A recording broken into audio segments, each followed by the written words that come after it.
Oh.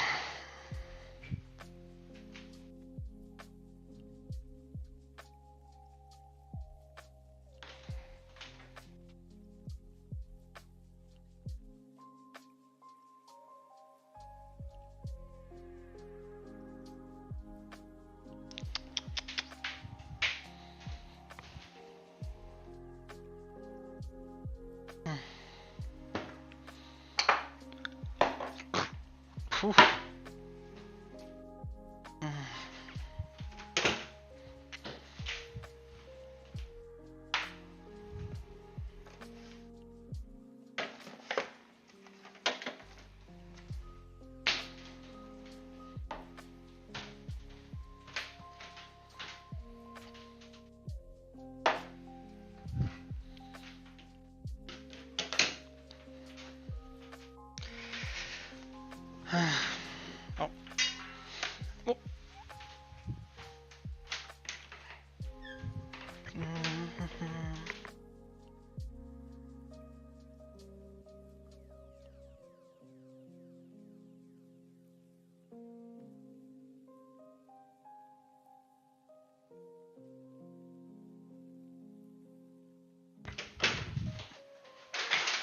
Oh shit.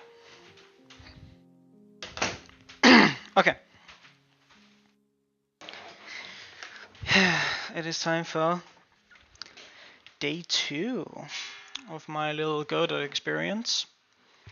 At my job, I teach people. Well, it used to be Unity, but a lot of them wants to transit to Godot because of Unity's runtime policy, which is fine. I'm also interested in Godot, but it's kinda annoying because it makes it a little bit more difficult to teach. I can only like teach general concepts instead of going down to the specifics, especially when Godot has their own scripting language. But it's fine. I will try and learn it today. I kinda want to finish the 3D Godot tutorial. I kinda also want to check out 2D, but maybe I will, because then I can make a video about it. Also, it's been it's my second time streaming, but streaming has been pretty effective. If you look down some stats, while I was streaming, I got 76 people checking out my stream while I streamed, and afterwards, after I stopped streaming, 514 people checked it out, which is pretty good. It gave me a lot of traction, and yeah, kickstarted my channel.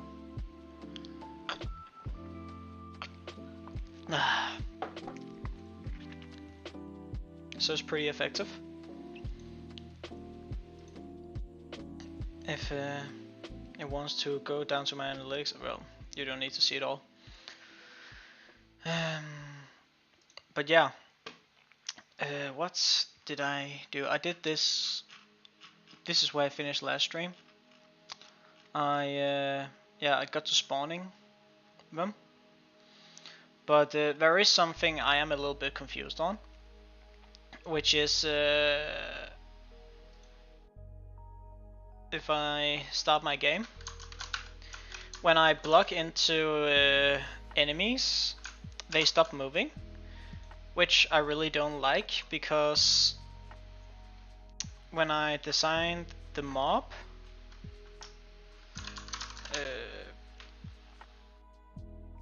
they wanted, it did specify, yeah, we said move and slide, so we don't update the velocity every frame. We want the monster to move at a constant speed.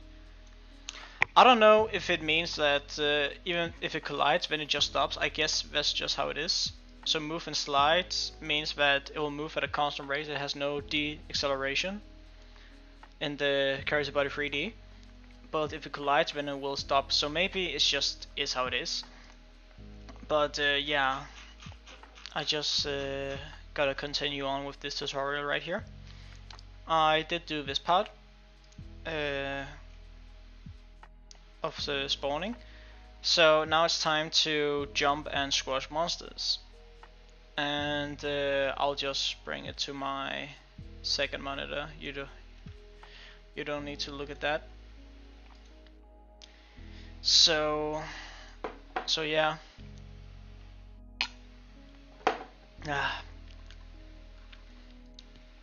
So let's get to jumping. So in this part we'll add the ability to jump, but first we need to change a few settings related to the physics interaction. Enter the world of physics layers. Yeah, so this is the same as in Unity. Unity also has physics layers. So if you go down to projects and into the project settings, there should be a tab about layers. Yeah, layer names for 3D physics. And Unity you have some default layers, but and Godot is entirely blank. But it's fine. We can add some for the different things. So the world, that could technically just be the default layer, like in Unity would be. But yeah, it's fine.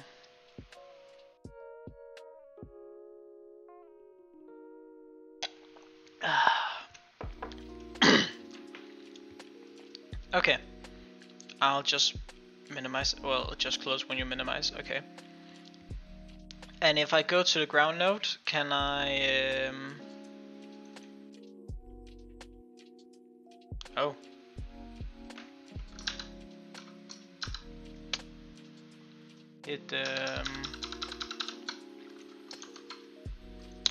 Okay, Godot. Okay, so I probably need to close this. Yeah, okay. So I can minimize. That's a little bug with the engine. Just gotta keep it in mind. Okay, but if we go down to collision, we can have the layers right here. And okay. So this is the different layers. So yeah, the ground needs to be part of the world layer. We probably need to change everything corresponding. So yeah, this is the player, and the mob, if we go down to you and into your properties with the collision, you can be the enemy down here. Will the rest also be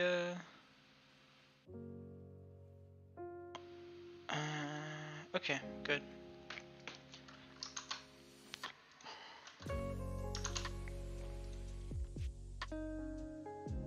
Everything is perfect.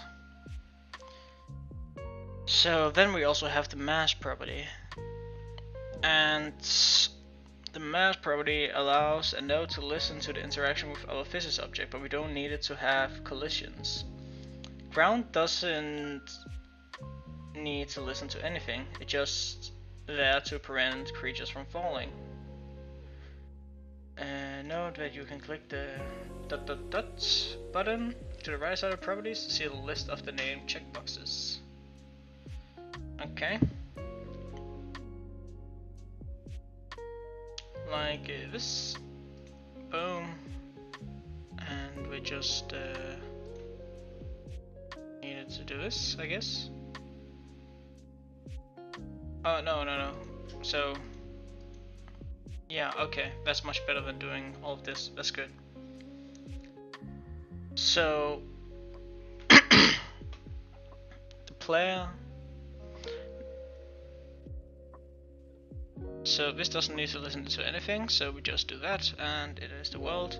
Okay, cool, we go to the player, and the player mass mode. It needs to have a mass for the world, because it needs to know where the world is, and it needs to interact with the enemies.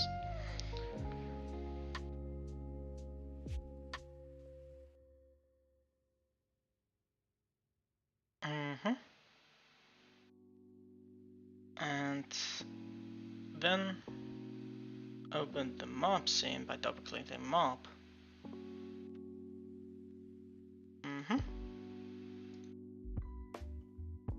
And set its collision layer to enemy and unset the collision mask, leaving the mask empty so it doesn't collide with anything, I guess.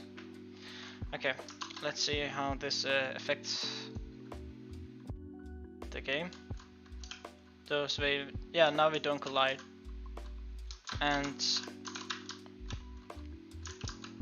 so yeah, so the player collides with the enemies because it's inside the mask. But so that's good. Okay, so that means that the layer mask have something called anti-symmetrical relation. So the player is related to the enemies as part of being part of that the enemies has the enemies in their collision mask, but the enemies doesn't. They don't know about the player. They just collide with it because the player has a relation to it. So that's pretty useful stuff. They just took me. Damn. Yeah. Okay. But okay, that's good to know. So I do like the collisions mask. That's pretty clean, I would say.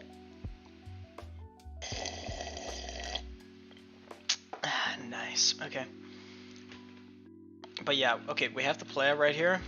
And what's this wrong with the settings right here? Okay, cool. Okay, nice. Why is Unity? Why is YouTube notifying it myself about my stream? Okay, it's pretty weird. But okay, let's go back into the main scene, and we need to script our plan now. We need to have a jump. We need to add jumping now. But so if we go here to the player, I do think I have figured the scripting language out quite good. So we have the fall acceleration, which is the default type of gravity we have. We also need a variable for the jump force or jump impulse or whatever we want to call it. I think I'm gonna call it impulse because in Unity you don't really use the force when you use the physics the add force mode. When you're using jumping, you usually use impulse mode. So that's what I'm going to name it. And Godot gives me a default value of 20. We'll see how that works. And yeah. So down here we have is not on floor, which will jump. So when do I want to jump? I'll probably want to jump before it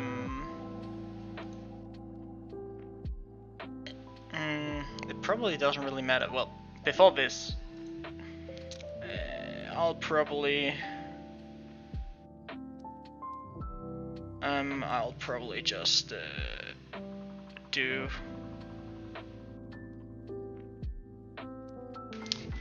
do it after the gravity check. It's fine. So if it's on floor and the inputs dot it is action just pressed.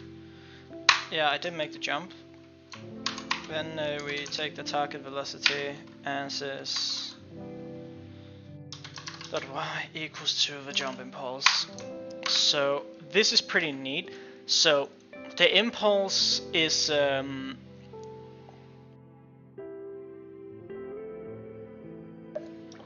impulse just says it just gives us a positive y velocity, so we go up. I do know if well, I learned it from Brackeys with Unity. There is a formula you can use to make more specific jumps. Like if you want to jump exactly 1 meter, for example, I think it was like a square root of -2 times the jump force times the gravity acceleration. So we could use that formula too if we want more precise jumping, but I'm just gonna follow with the tutorial and say this is fine. And now we need to squash the monsters. So Yeah. Well, first I just want to check the jumping rate here. I want to see if it's cool. Okay, cool. Woo! So, yeah, okay, so the rotation is kind of weird. So, I don't really like that.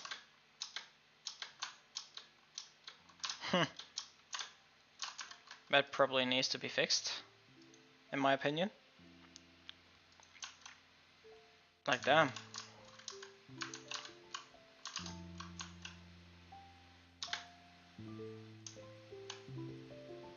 What the hell? Oh yeah, it's probably because the... So, okay, what am I going to do? We're probably gonna move and slide, and after we move and slide, we probably want to, well, what are we going to do? Because I kind of want to make sure that when we're grounded, we set the... Well, why are we even rotating like this?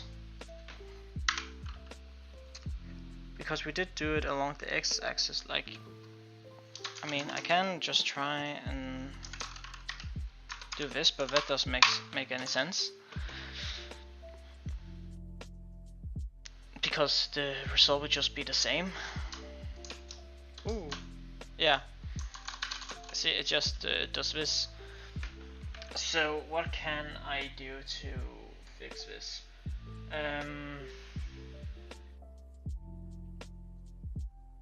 What is the look direction here? Position dot look direction. Well, can I just set the... Okay, look direction dot y is equals to 0. Would that fix stuff? Yeah, okay, cool. Yeah, that's nice. Because now the y position relative to the position of the player. So that fixes this weird error.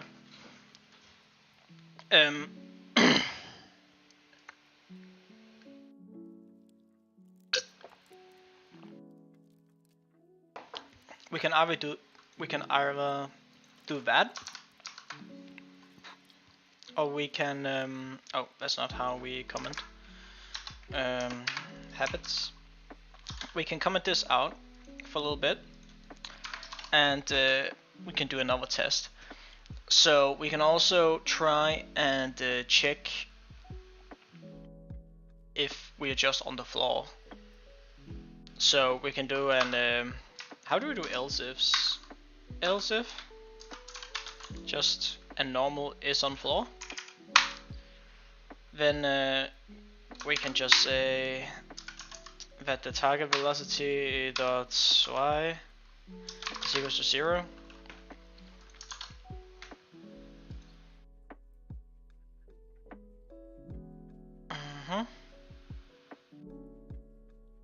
It doesn't like that.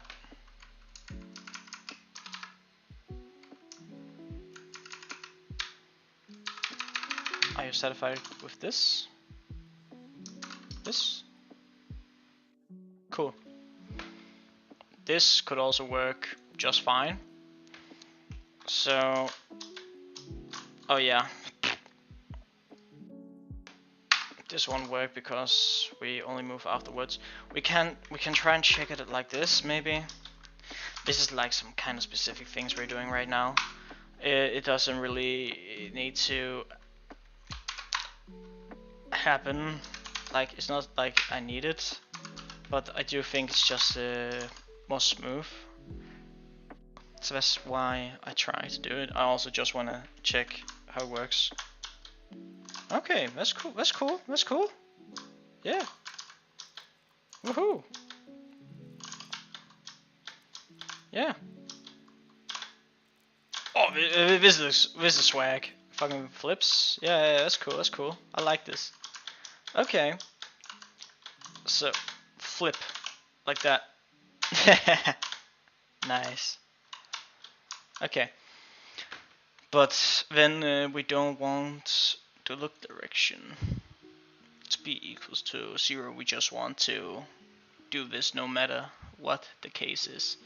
So let me just do this and check how this will look if we do it constantly. Well, if it's 0, then it will probably look pretty weird. No. Oh yeah. uh, uh, uh, uh,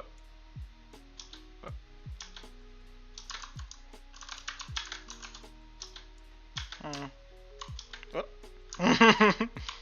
What? What? Yeah, okay.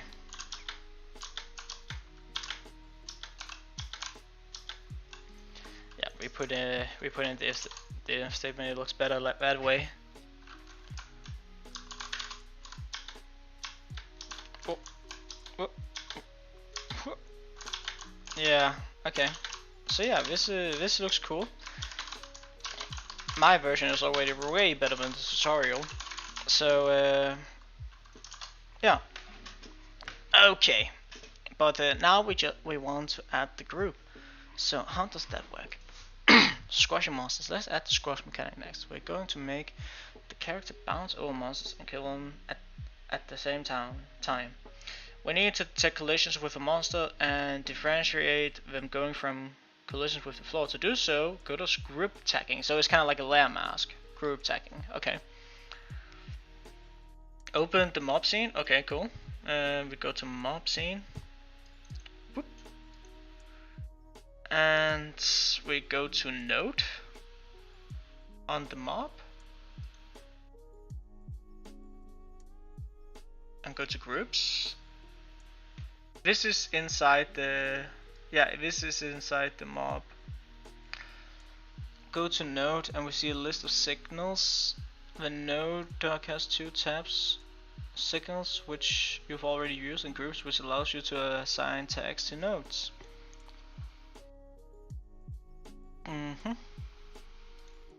So let's add one called mob. And click add. Okay, and now this icon here comes. So let me see how this works.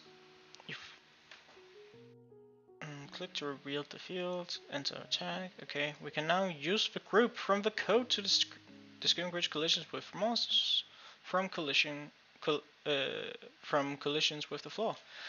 So now we can use this squash mechanic. So back to the player scripts. Alright.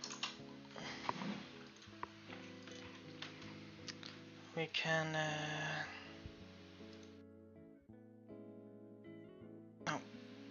Oh yeah, also I want to check if I am streaming right now.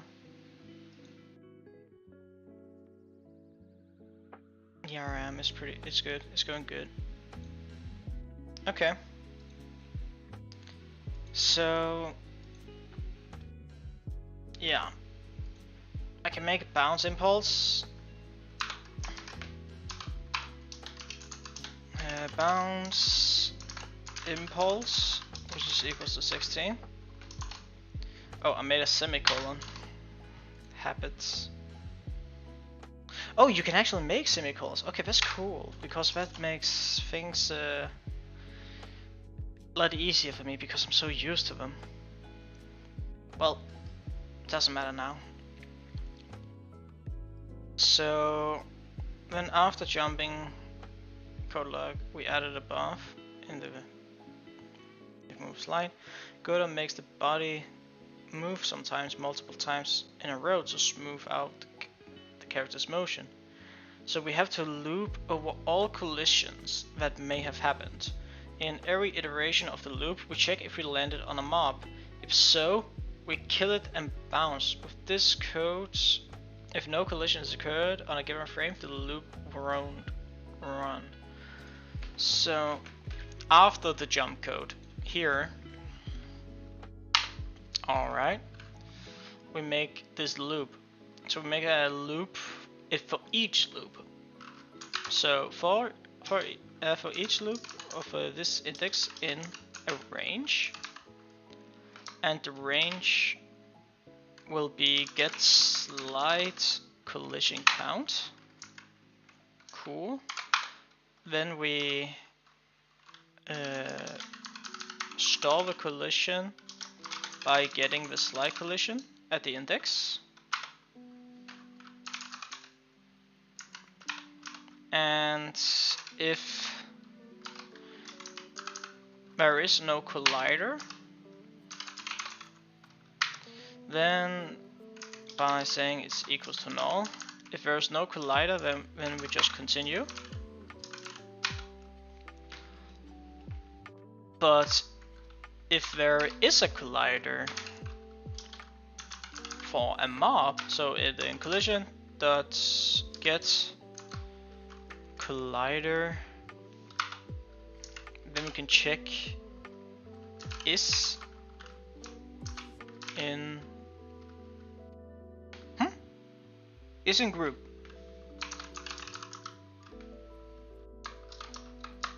Mob. Come on. Isn't this a function? It is, so I guess we can do that. Okay, cool. Then we get the mob by saying get collider is equals to collision.get collider. So now we get the mob, and then we use the dot product. And if vector3 dot up, oh, and then we can use the dot products. So collision dot get normal, and it needs to be over 0.1. So for people that don't know the dot product, right? What error am I having? Oh, that's an extra parentheses, right? Yeah. So for people that don't know what the dot product is, right? The dot product is something called a scalar product. Basically this value, for example, if the product is 0, then relative to 2 points there is no angle between them. If we, for example, get a 1, that means that we are like directly 90 degrees above them. So if this is the floor, 90, if we get a 1, that means we are 90 angle, which means we're right on top. If we get 0, that means we are aligned with them. It's just small math things. If you're good at math, maybe you understand. I'm not that good at explaining math, especially when I'm just bullshitting right now. Plus I haven't had math in many months now. I haven't been to school. I finished school. I'm at university now. But yeah. Okay. So there is a problem. What? I don't know. So yeah, I need to make the squash mechanic. The squash mechanic. Let's see if I can make it myself before I look at the tutorial. So squash. I think it's just a Q3. Yeah, cool. I think that's just it. Then it'll die.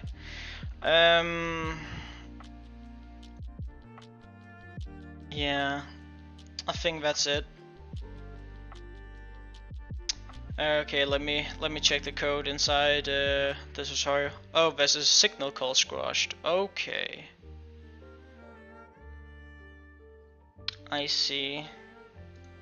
Emitted when the player jumped on the mob. Okay, I will try and add this. I guess signals is like an event invoke.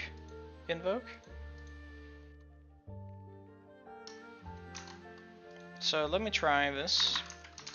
So signal squashed, and then we can say squashed dot emit.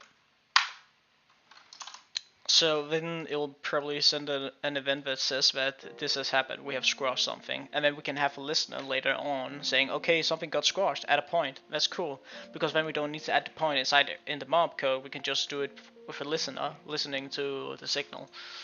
So that's good. I can check this now. So if I get correct direct collision, yeah, nothing happens, but if I jump on them, yeah, then we'll die. That's good.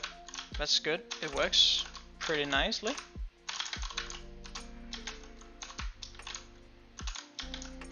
Boom.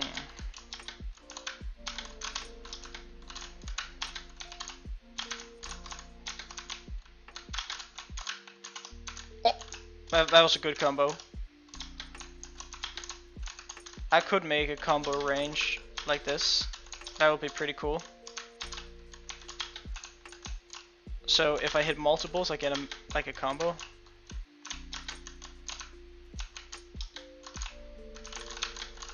But yeah, okay.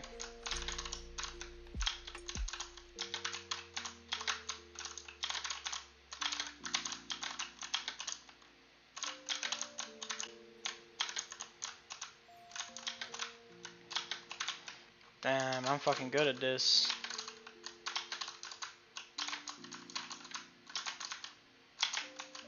Oh, oh, oh.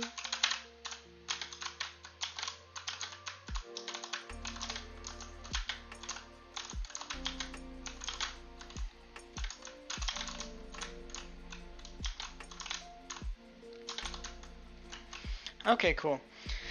So, it's time for the next part of the tutorial. So, now it's time to kill the player. So, yeah. But first, let's get some soda down. Yeah, hell yeah. So...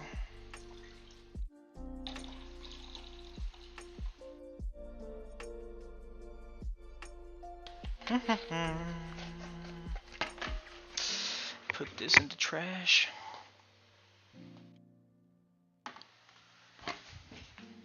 Oh, yeah.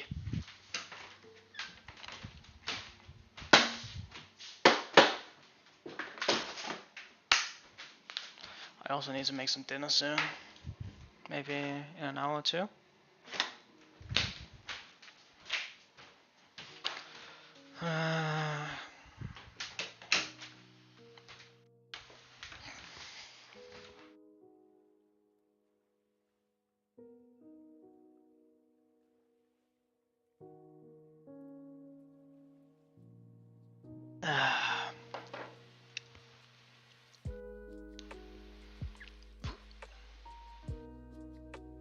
Maybe I should make a video tonight on YouTube.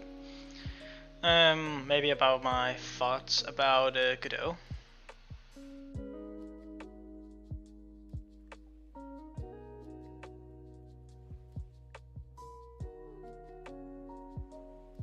If people want to start on with Godot but don't know how to get a good start, I would say that Godot's actual documentation is pretty good.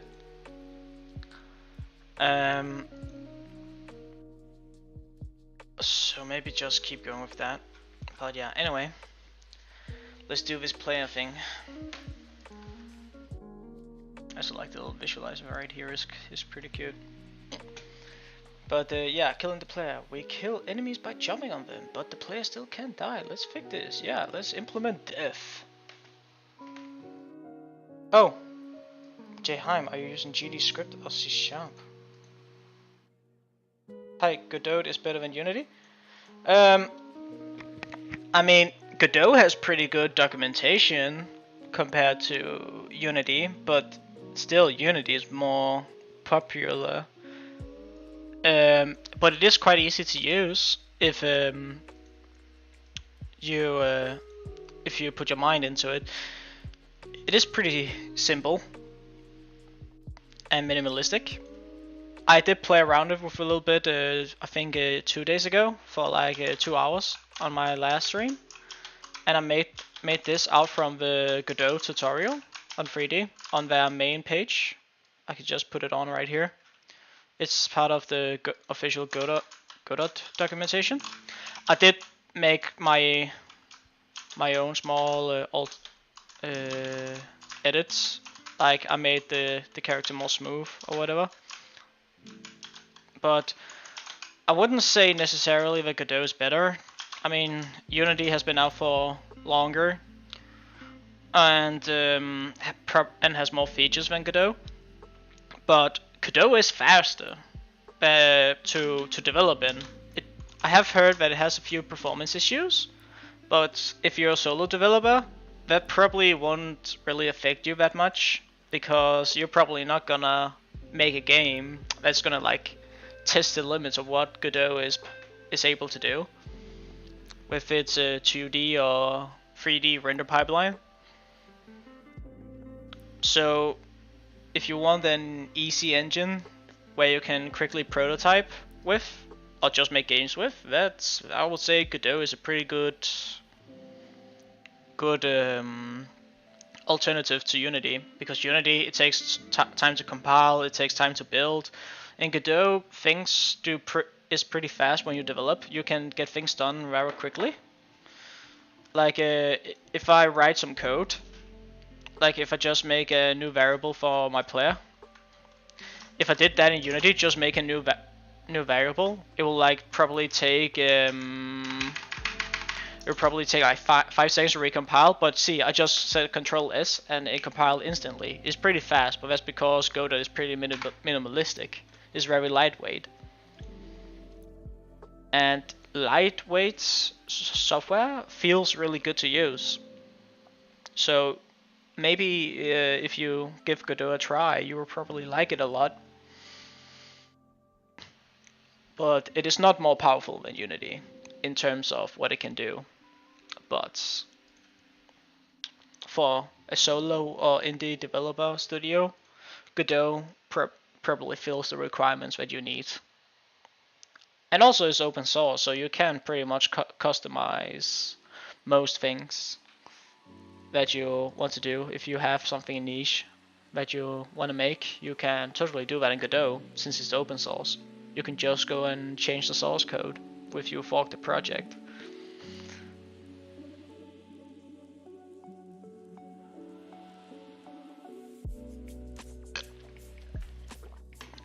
But when you get into game development, I mean, it is just math, basically. Like, the math is the same, it doesn't change that much. The workflow is just a little bit different.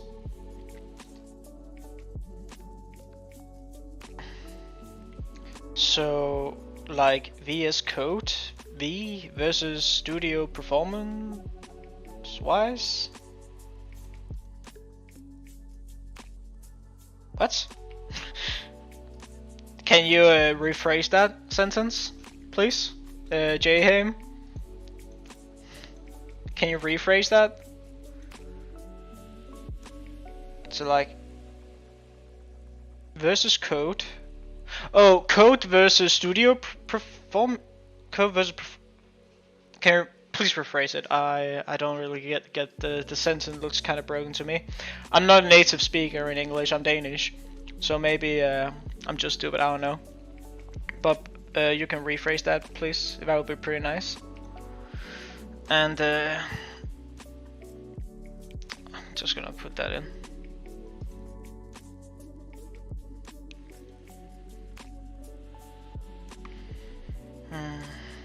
And I'll try to implement dev to my player. But okay. So we want to detect being hit by an enemy differently from squashing them. We want the player to die when they're moving on the floor. Okay, so we can just check it's on floor. But not while they're in the air. We could use vector math to distinguish the two kinds of collision. Instead, though, we will use an area 3D node which works well for hitboxes. Okay, I can try that out. Okay, Visual Studio versus Visual Studio Code. I mean, sure. I mean, Visual Studio is a more specialized IDE for C# and C++, and Visual Studio Code is like more versatile, more lightweight, so it runs pretty fast. I mean, if you for example code things in C++, you would probably prefer to do it in Visual Studio. Well, it is like that for me. I think C++ works very well with Visual Studio compared to other IDEs. I do use Visual Studio Code if I code things in Rust or Java, because but yeah, I mean, it's more like you pick your software based on what you're going to do. They all have their own advantages and disadvantages. So with Godot, it takes away some performance, but in return, you can make things pretty easily and fast. And you can get the same result as if you were making it in Unity, but the performance will maybe take a hit. But since I guess if you guys better in my live stream right now, if you're solo developers or indie developers, you probably won't make a game which will like stress the Godot engine too much. So I wouldn't worry much about performance unless you are part of like a studio making something semi-big game. Just make what you want and see how it goes. I mean, game development is trial and error after all. But yeah, okay. Let me check with this area 3D node. I may name it mob detector. Add a collision shape and child to it. Okay. Let me do this. So let's add a child node. Area 3D. Mob detector.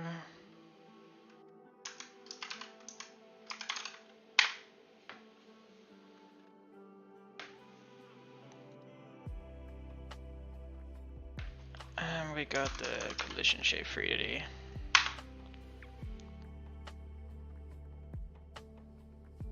Yes. Okay. And if I go into 3D, I need to set a shape, cylinder, edits. My God.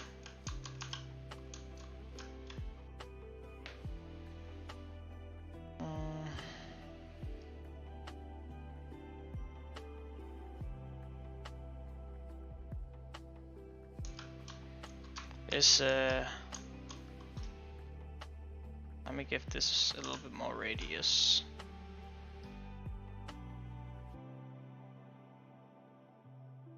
I would like to control the sliders a bit more, but yeah, it's fine. Okay, a 1, that's good enough for me.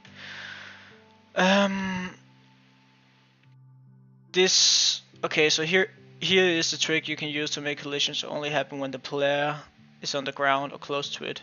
You can reduce the cylinder's height and move it up on top of the player, which way when the player jumps, the shape will be too high for the enemies to collide with it. Okay, based. I mean, that's kind of a lazy way of doing things. I don't really like that. But I'll just follow the tutorial. What the fuck? Crazy trick.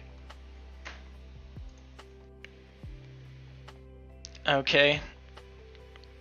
And you also want the cylinder to be wider than the sphere. Okay, I've already done that. This way the player hits before colliding, being pushed on top of the player's collision box. The wider the cylinder, the more easily the player will get killed. Duh. Okay. So select the mob detector node again in the inspector. Turn off the monitorable property. What does this do? If true, other monitoring areas can detect its area. Okay, so it's like maybe like a trigger collider. Does it simulate triggers?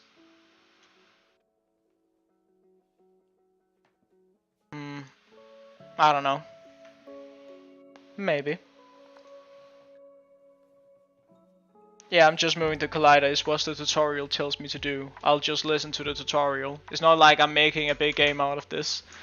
My ideal plan right now is just to make a game with the tutorial, then I'll maybe just mess around with it a bit to get more familiar with the engine, and then I'll probably make a small game with it to just test out how well Godot is to make the things that I want to make. And if not, I'll probably just use Unity, because that's what I'm familiar with. I've been using Unity for like 7 years now, since I was like 13. So if Godot can't do the things that I want to make, I want an engine that can be flexible, and Unity is really flexible. But if Godot is not the flexibility that I want, then I'll just go back to Unity. But yeah. Anyway, we inside of the nodes, right? There will be yeah, signals. Okay, so the area 3D. Okay, so this is similar to in Unity. When you have a collider, you can add an override function to it called on collision enter 2D or 3D. Probably remake your inventory system in Godot. Yeah, I could do that. The inventory system, I don't know why it got so popular, because I very quickly made something that's like way better than the tutorial, than the inventory that I make in that tutorial. But I guess that since not a lot, like the reason why I even made an inventory video to begin with, it was because I saw there wasn't many on the internet. Like there is a few that was like alright. So I just wanted to make my own and see how well it could do. And it did alright, it was pretty good. But there is better ways to do the things that I did. It was kind of like messy. But yeah, I will probably try remake the inventory tutorial, because I will, I don't know what type of game I'm interested in making right now, because either I want to make a VR game or a third person game. And based on what I'll do, the inventory system will be quite different.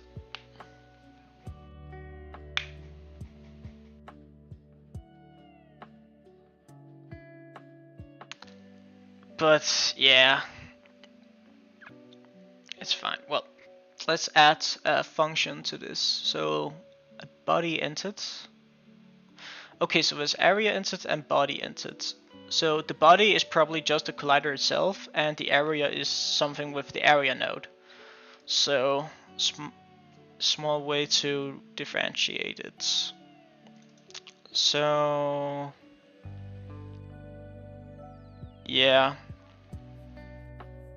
and that'll be connected to the player. And at top, this thing here I really like. In Unity, Unity has events, right? If you're familiar with events, and you can define your own Unity events in Unity with maybe delegate variables, or maybe just use the Unity event system. And you can add a listener, which will then listen to this specific type of event, and then you can do some specific code based on make a listener, and if the event happens, it will run some code for you. In Godot, it's really easy to make your own small events. You just make signal, and we can just say hit. And when we have the on mob detector body entered, Okay, so we can just make a function called die, and let's just quickly make a function here where we die.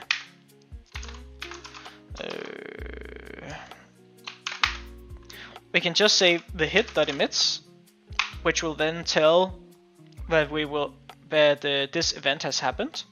So then later on I can have maybe like a game manager that listens to when the hit has happened. So it can maybe say, oh, we can change the UI to say, oh, we got hit now change the UI, instead of the player needs to do it itself.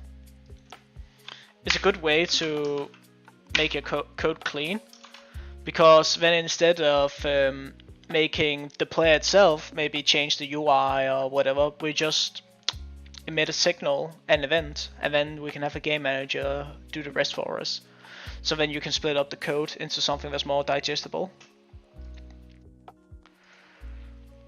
So yeah, so this will work, I'm pretty sure. Oh, there was a null instance where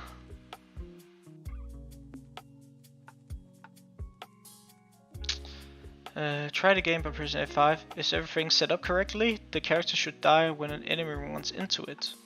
Note that without the player, the following line gives an error because there is no player. Okay, so I need to fix that. So, where is, oh yeah, this line. So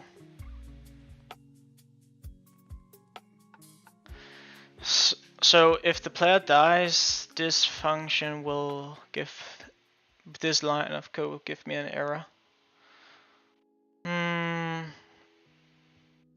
So what do I do? So also know that the enemy colliding with the player is dying depends on the size of position.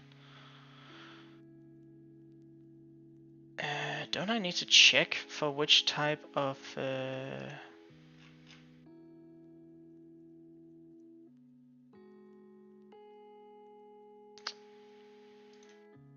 where is the player now? Where the heck did this go? Okay, it's out of main. Okay, you need to change the tab. So we need to add a line of code which says which checks, because if the player dies, then of course this will not work. So yeah, I need to end the game. But why does the player die instantly though? That's not supposed to happen. Yeah, it dies instantly.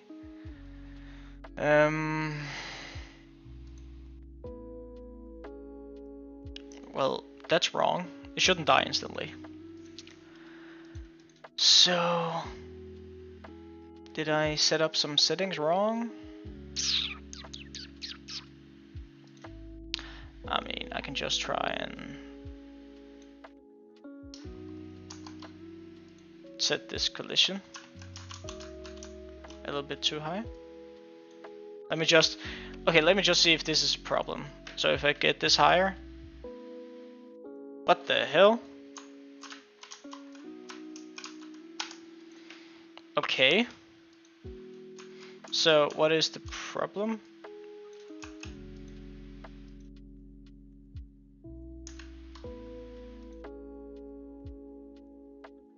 So was it because I was colliding? Can it collide with itself?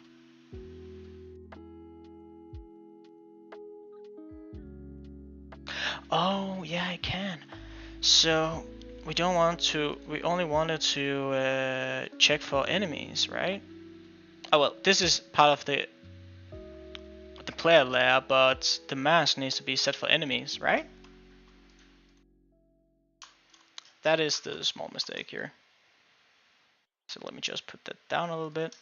Save. And now it should work. Yep. And if I get collider? No. It's because it's too small. We can just make it a little bit wider.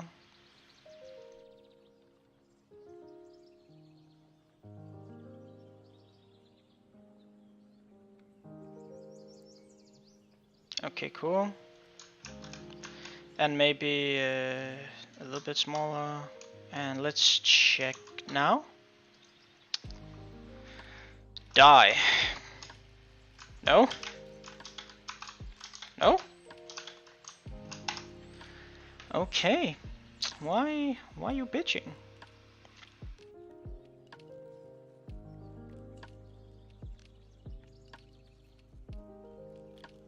See, now I kill myself. Oh. Oh man. Bro.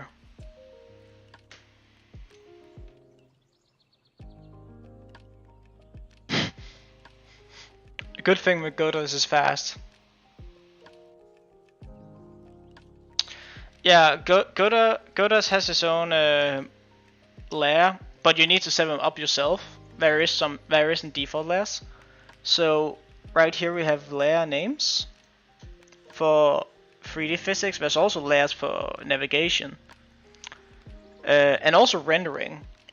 So there is 6 types of layers in general, but I don't think there's tags in.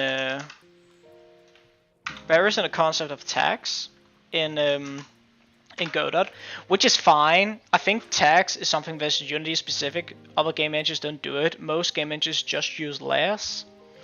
So, which is also fine because layers is basically the same as tags. It's just a name for a layer. So, I think that's fine. But why don't this do the thing that I want? Annoying. Maybe it's just because it's too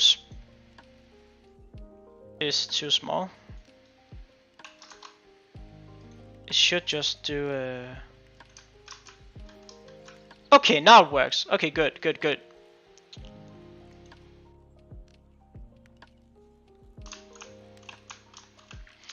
I have used Unreal before. I do like Unreal, but the problem is that I only have half a terabyte, and Unreal is like almost 60 gigabytes. I don't have that type of space sacrifice to use. Also, Unreal is really slow to start up. It takes a lot of time, and it also needs to like update like 4,000 shaders. So I do feel like Unreal is kinda overkill, but Unreal is also targeted towards like 2 groups. One group is the AAA companies that wants the latest and most powerful technologies, and 2, artists, because you don't need to like actually program in Unreal, and Unreal can do great arts, and you can just use blueprints for almost everything. I have used blueprints quite a bit in Unreal, and they are actually really good when you get down to it, and it's really powerful. But it is more directed towards artists, mostly, that wants to make like pretty stuff. For solo indie developers, Unity takes the cake, and also, yeah, Godot now. Godot has been popular for a few years now, but now it's more popular than ever because of Unity messed it up. Like, if we go to like Google Trends, I am pretty sure that Godot is like, as it most popular? Godot?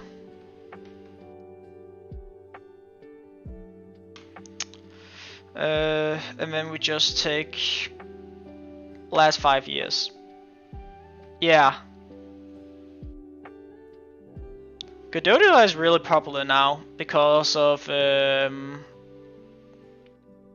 Unity's little mess up. But Godot is also more stirred towards 2D. I think in Godot 4, 4.1, they had a major focus on making the 3D better, but in Godot 3, I think it's mostly focused towards 2D games. That's also what they advertise most, and 3D is mostly advertised when showing the Godot 4 snapshots. I'm not familiar with all the features, so I probably wouldn't worry about it. But since Godot is getting so popular now, it will probably get a lot better because it gets more sponsors now. And if it gets more sponsors, then they can have more people contributing and working on stuff. So that's good.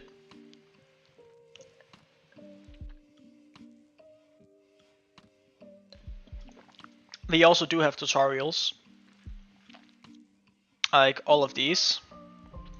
But as you can see, most of them are geared towards 2D, maybe also a mix of 3D, but mostly like 2D. So if you like making 2D games, Godot will be pretty good alternative, because that's clearly what's the most popular to do.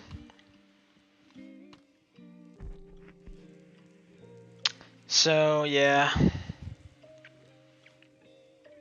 they also have they have a bunch of things you can do.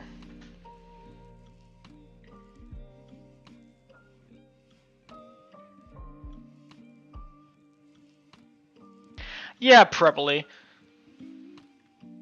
I mean, Godot and Blender is already like the most popular open source projects. Like, it is like the most professional open source projects you can probably find.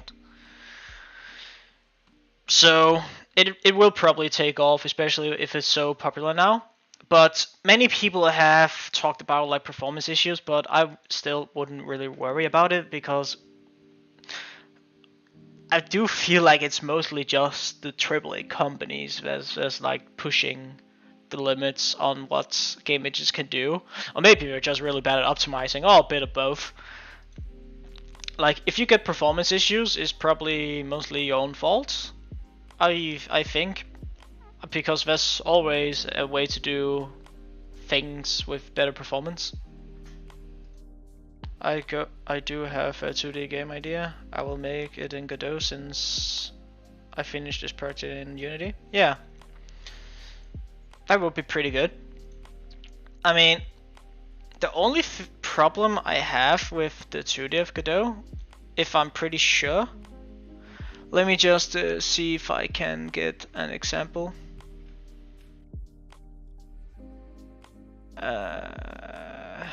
Where is it now? Setting up the project. Where is it?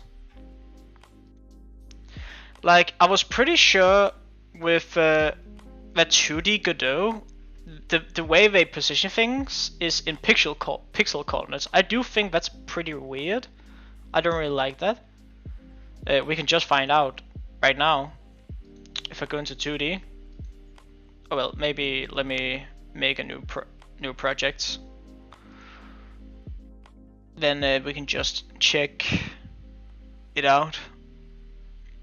Okay, let me just reopen it. And also, hello, Ren.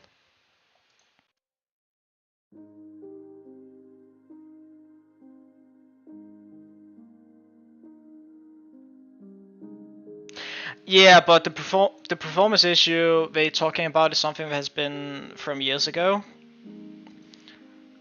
So it is, but it is something. But it will probably get fixed around this time now, because since it's so popular and it's open source with many contributors, I think that's many like performance maniacs are probably trying to optimize parts.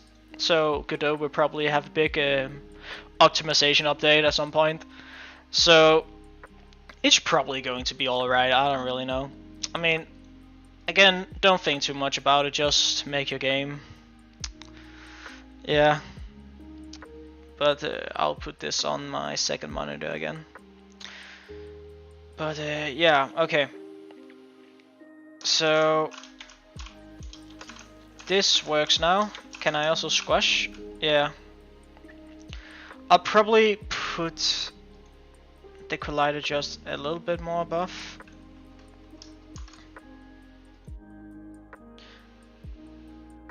Let me see right here. Where the fuck is the enemies? I didn't do anything. Where did they go? Huh? Errors. Okay, did I do something? What? didn't do shit. Emit signal. Method not found. On mob timer timeout. Okay. Oh.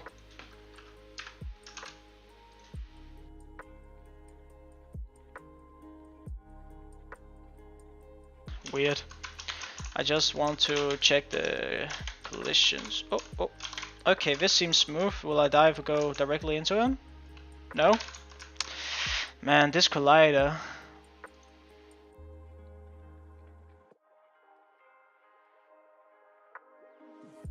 And did I accidentally turn on grid snapping also? No. Okay. Minus 0.5.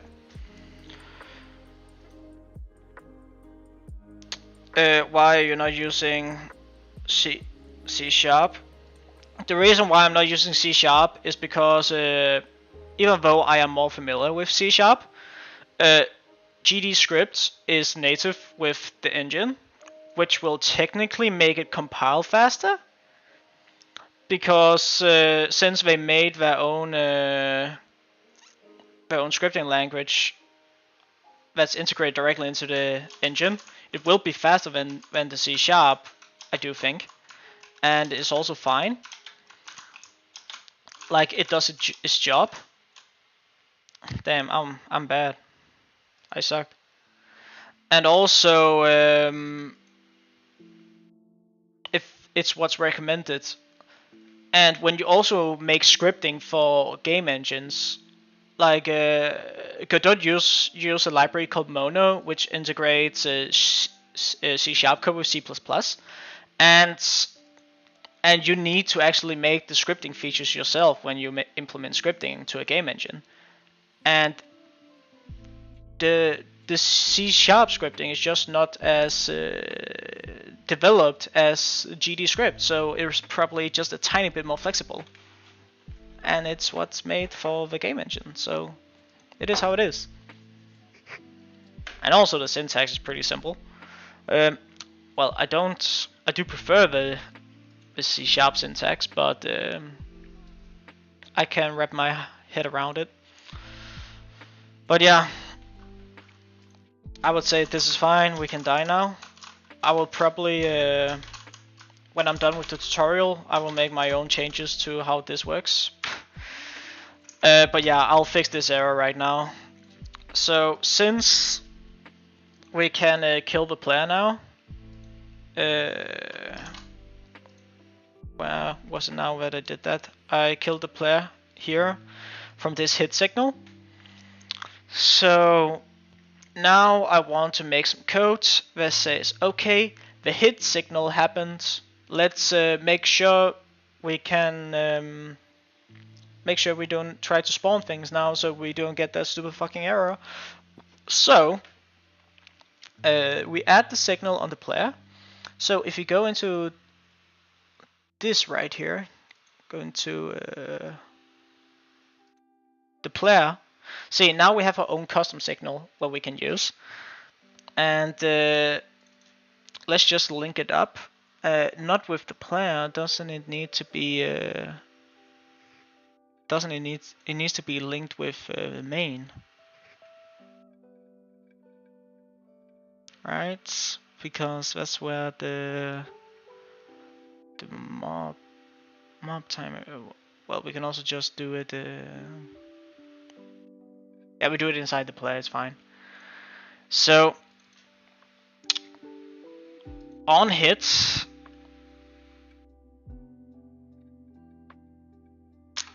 we need to find the mob timer inside the main function. Can we just reference that like this? Mob detector. Oh, it's probably because we're in the wrong scope, maybe. Because the player is right here. So mob timer dot stop. This should work, right? And since this will stop now, Then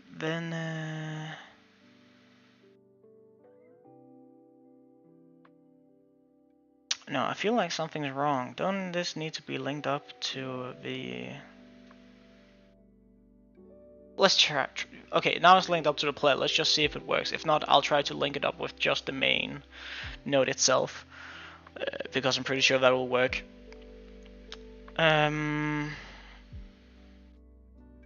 So now, inside here, mop timeout. This will now prevent this function from running. That's the idea. So let's do this. Let's try to die. Okay, so what has happened? Null instance. So it's probably because it can't reference the mob timer. So let's try to link this up with main instead, and also fix this error. So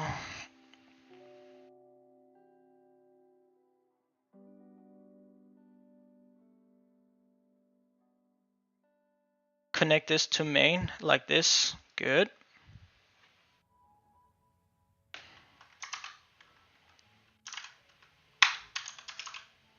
Yeah, see, this feels more natural. And this on hit, can I go to method? Well, it's gone now, so please disappear. It's fine. So let's try to die. Kill me. Kill me. Why am I not dying? Huh? Okay. We didn't crash. That's good. That's positive. I need to fix the collider again. Wow, this collider thing is really annoying me. Let me just spread the radius instead, maybe a little bit. So you can be not that big. What the hell? Okay, cool. 30. Stop complaining now, please.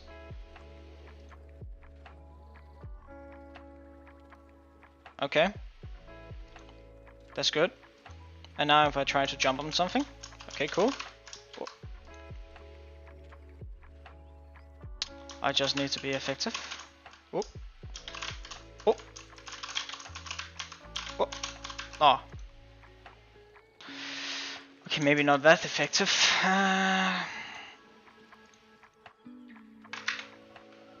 Maybe this is just a skill issue, I don't really know.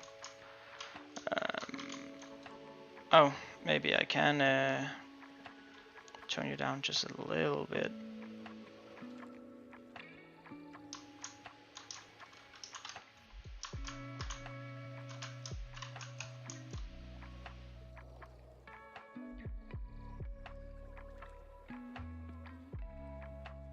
Align it a little bit, and then point one. Come on. This is the golden touch. Work. Okay, nice. Nice. And nice. Let me see if I can do a wombo combo. That would be pretty cool. No. Okay. I'll just leave it as it is. It works. But yeah. So inside the main now, we have the hit signal where we just made for the player. And then we can just have a listener inside the main that checks for this signal, and then we can have a functionality corresponding to the signal. So that's good. That works great. And yeah. So the hit signal, we just need the squash signal. So the squash signal, I'm having a weird accent moment.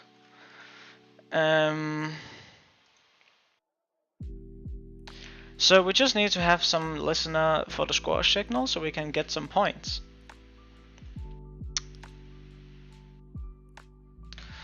And let me just crack my neck. Oh! That was good. And oh. Oh. ho ho ho ho ho ho ho. Yo ho ho ho. That's good. Okay, someone texted me.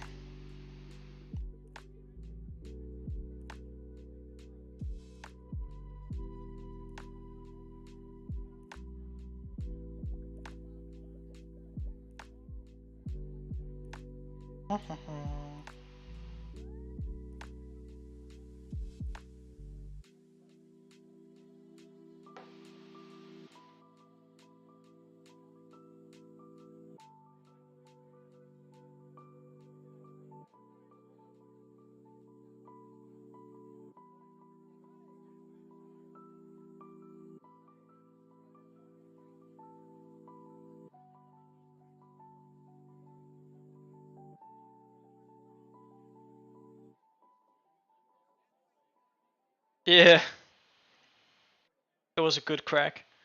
Mm,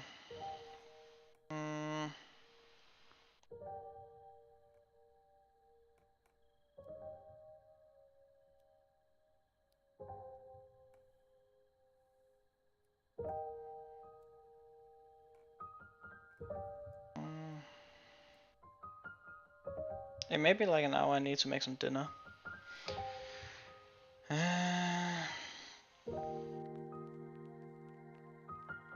So yeah.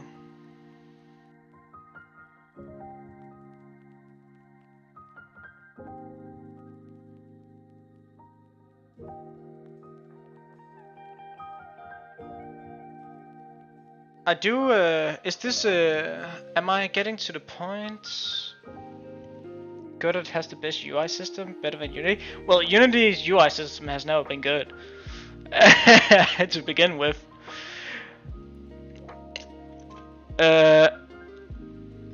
Like, Unreal and Godot has a way better UI system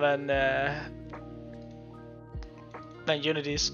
Like, it's very customizable, Unity's, but like the way it's handled, because in Unity they treat the UI as like objects, like game objects, which is kind of fine, but it is more like just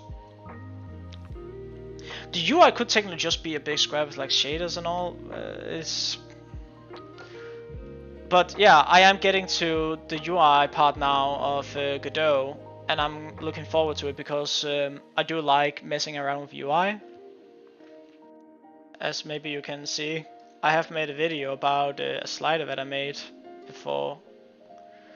Let me see if I can find it. I made like an health bar with interpolation, and it was pretty smooth. I would like to make something like that in Godot, just to try it out, because it's pretty cool. Oh my god, these fucking ads, bruh. It is also unskippable. My god.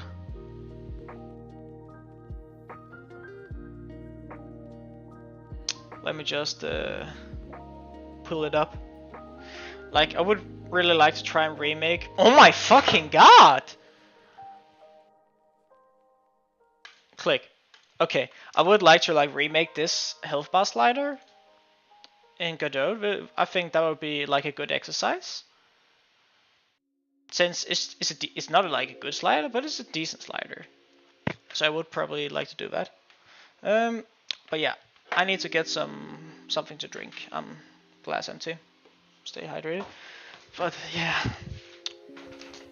And I have wireless headset, so you can listen to me going into the kitchen.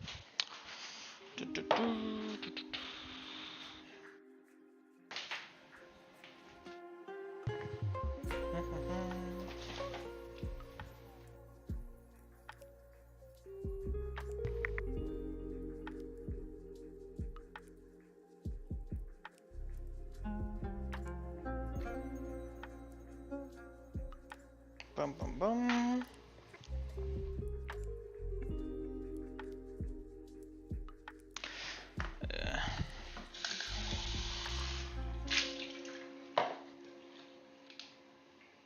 I don't know what this is called in English, but it tastes pretty good. In Danish it's called solbær. It's kind of like, it's not black, but what the fuck was that sound? What the fuck? Fuck. God damn. It could be funny if I cooked on stream. That would be kind of funny.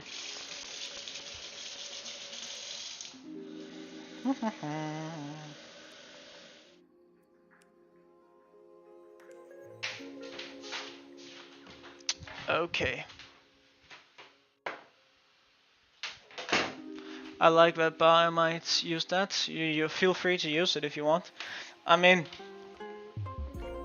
I think I did have a link to, because I did make the UI in, I think I made it in Illustrator. Yeah, so you use a tool called soft masking, because apparently Unity doesn't have soft masks for Unity itself. That's kind of stupid. So you need to import a package for soft masking. I think I showed in the video on how to install it, and yeah, and then I made the sprite right here. Yeah, you can just analyze in PNG, I think. So yeah.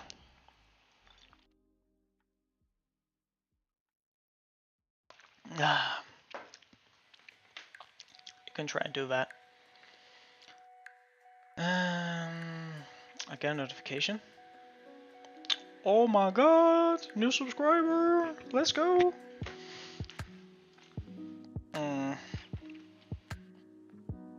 Yeah. Well, back to tutorial. I need to check out how UI is made. So, score and replay.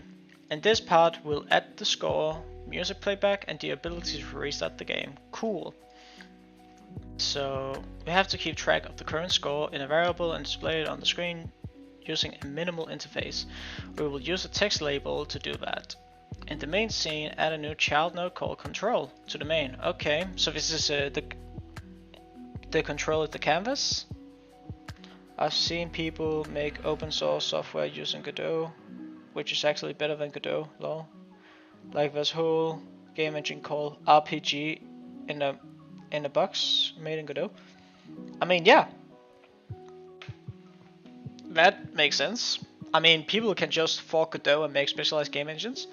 Actually, I don't know if you watched my rant, but I did mention that I'm also making my own game engine.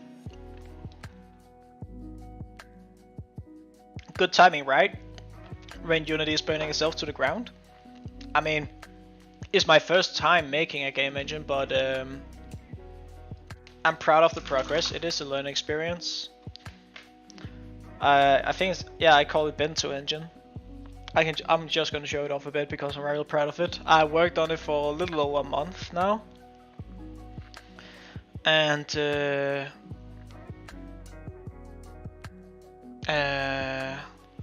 let me just pull it up. Yeah,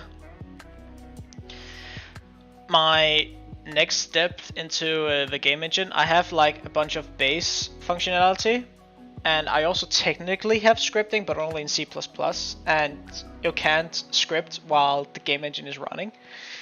So I do need to integrate, I do want to integrate C# scripting, and I can use something called Mono to do that, and that's what I want to do in before next week. But let me just pull it up, it's pretty cool. The UI is pretty ugly, but I'm also not a UI expert. I also just took these free assets for templates as for now. But it's a game engine, it has some physics, visualize colliders. I can inspect this property tab. I will probably just need to rename this to inspector because I think inspector is a better name. And yeah, I'm going off to a tangent. I mean, my circles in my game engine is better than Unity's because Unity just uses texture. I use a circle shader, so I can I can add like thickness and make it a hole. I can have a fade to make it how smooth or whatever I want. I say this is swag. This is hella swag. But yeah. How did you make that?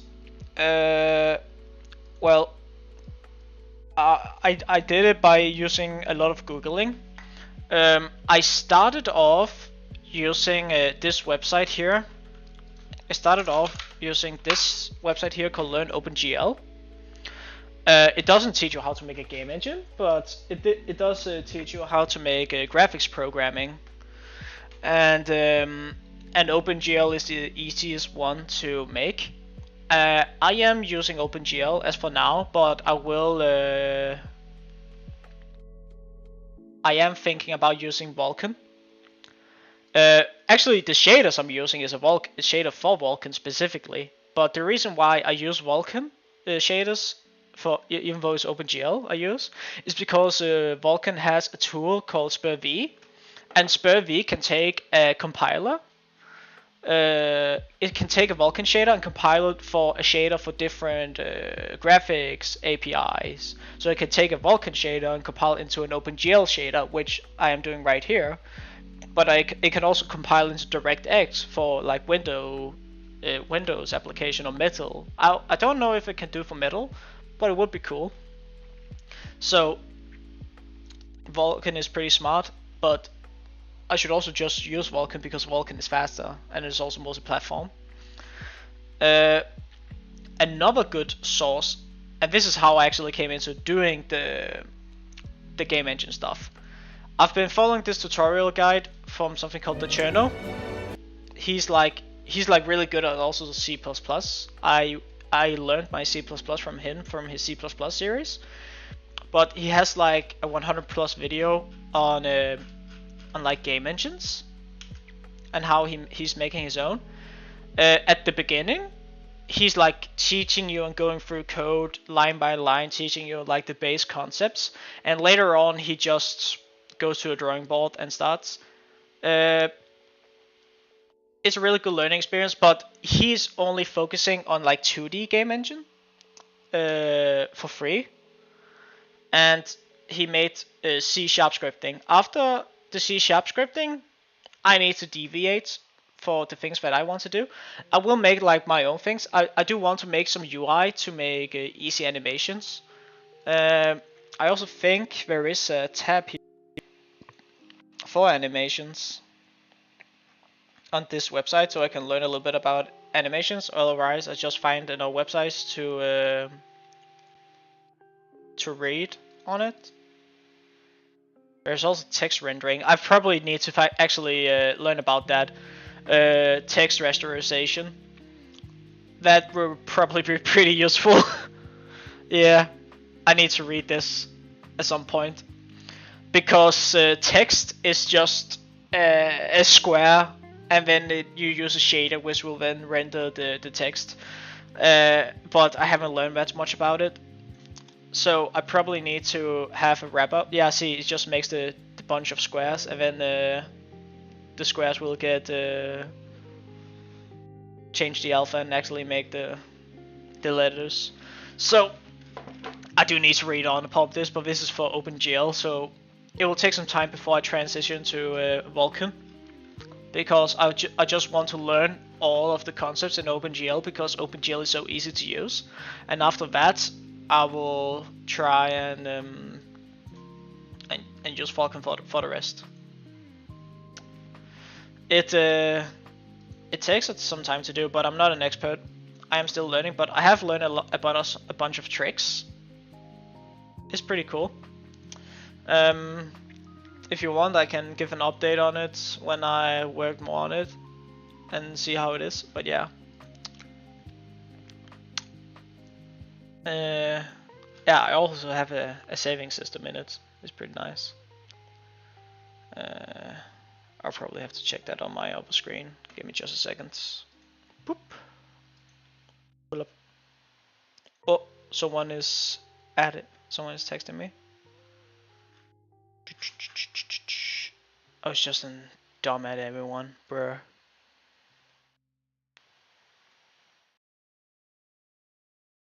Oh shit, new One Piece chapter. Shit, I need to read that. Fuck yeah. Okay. Well, back to this. Ah, I need to read that later.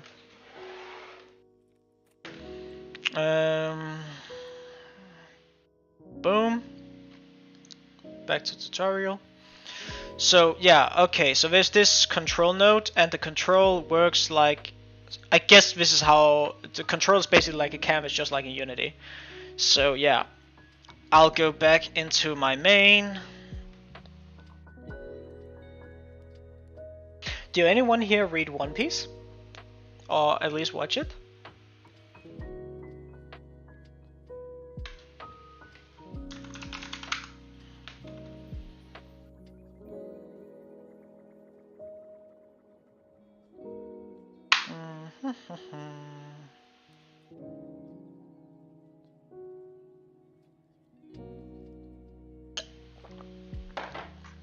Jayhem, you're talking about reading the new chapter or just reading One Piece in general? Yep, I like One Piece. Anime only up to date. Okay, okay, I see. Hello, I'm also learning to use Godot. That's cool. I mean, great that the people that's watching me are watching One Piece. That's just the YouTube algorithm doing its things. YouTube knows that I'm a One Piece fan.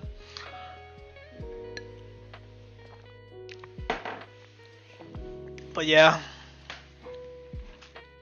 Okay, let's see how this works. Otaku Kato. Hello, I'm also learning to use Godot. That's cool. Wait, I'm just schizo. I just read that message. Fuck, I'm schizo. Shit. Okay, anyway. So let's see how this UI works. So I have the user interface, and I can add a child node, which will be a label. How do I add the label? I use that call. I can just add a label. Pog. Okay, is this my UI window? Let me test something. Okay. Oh, so this is the window. Okay, that's cool. One Piece is the best anime. True.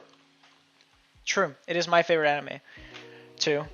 I watched it twice with some of my friends. I'm actually rewatching it a third time because I transitioned one of my friends. He didn't watch anime, but me and my other friend will watch One Piece. We were like, yo, you need to get into anime because you keep shitting on it. We made him watch Attack on Titan. I don't really like it, but my other friend liked it, and we made him watch that, and then Dr. Stone. But when we make him watch One Piece, and me and my friend has been watching it with him, and we are almost at the end of like Arabasta. So we are on like episode maybe Arabasta. I think it ends at maybe like 97. I don't really know, around there. Reading in general from anime episode. I need more stuff to read in my free time. You should, if you're up to date with the anime, you should because if you're up to date, like last episode, spoiler alert, Luffy beat Kaido, so Wano is finished. We're going to post Wano, where some things where we get maybe a huge lore dump like we usually do, and then it's on to the next arc. And the next arc is fucking banger. You need to read the manga. It's fucking good. Like I like the arc after Wano more than Wano itself, but it's because it doesn't focus on the Straw Hats. It focuses more on the world around, and you get a huge lore dump. You need to read that. It's so fucking good.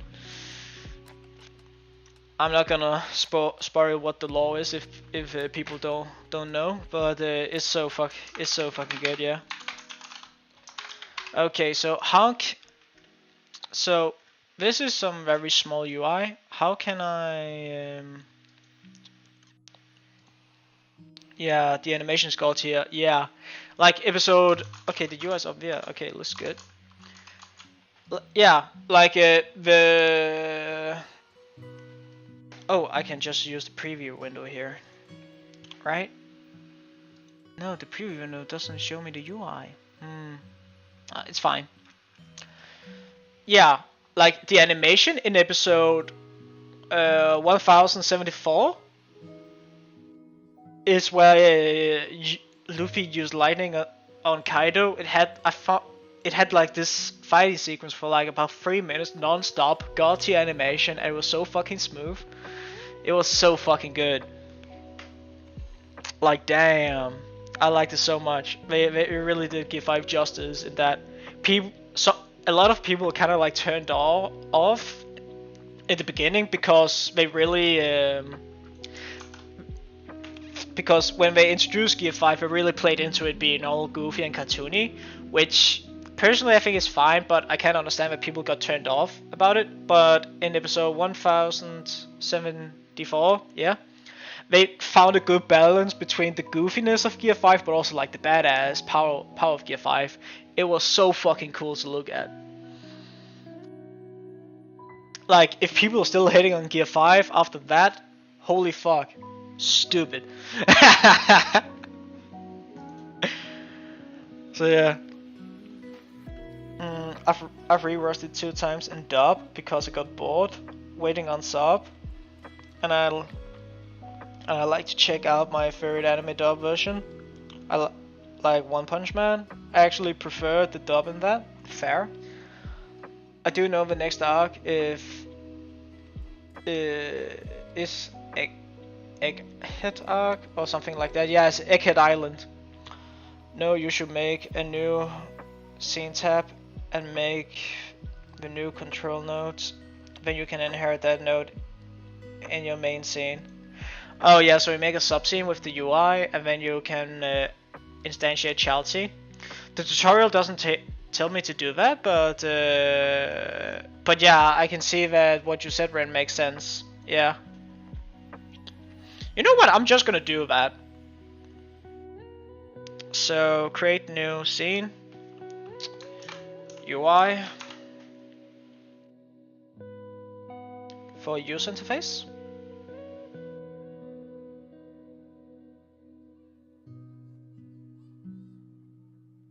So screw that. Let's make the label in here.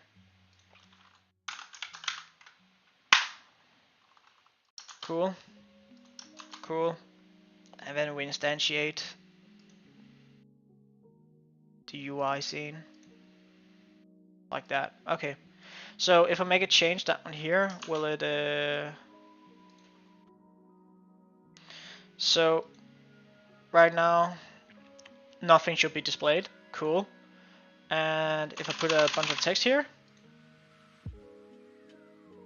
yeah, it updates. Okay, cool. I like Looney Tunes. Also watched the manga reviews, so I know that Gear 5 was like that. It was weird at the start, but they did indeed found a good balance at the fights went on. Yeah, I wish you a pleasant study. It's a great software. Thanks, Tati. Yup. Yeah. Like they did go all in on the Looney Tunes and in the first episode of Gear 5. Like it was like they didn't know what they exactly wanted to do with Gear 5 in the first episode. They just captured the spirit of the Looney Tunes force, and that was fine, I guess. But in the next episode, where you get the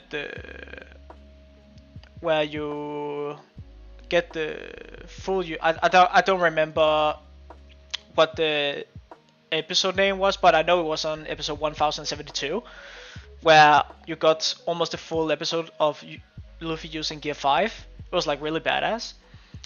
They found a good balance there, and then in episode 1074 with the lightning, with the Kaminami, that was like the best. Like the animation was also like fucking peak at that point. But yeah, okay. Score 0. And the theme override, so this is, you can change the font. New font file, okay, cool. constants. So this is the shadows. Outline styles. Oh, I can make a custom style. That's cool.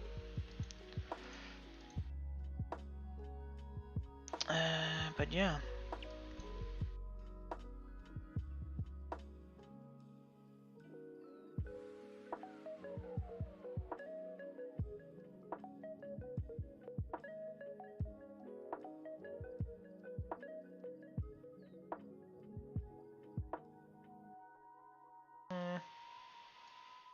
Maybe put it maybe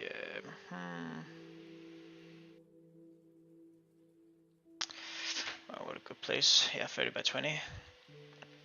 Maybe make it a little bit smaller, like 24.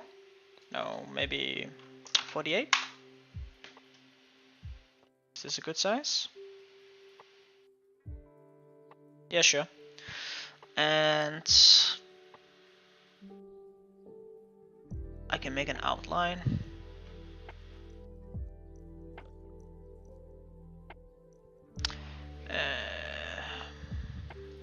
How do I change the thickness of the outline though?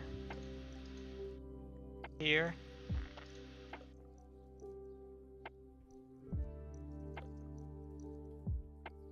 This is some really basic UI, it's fine.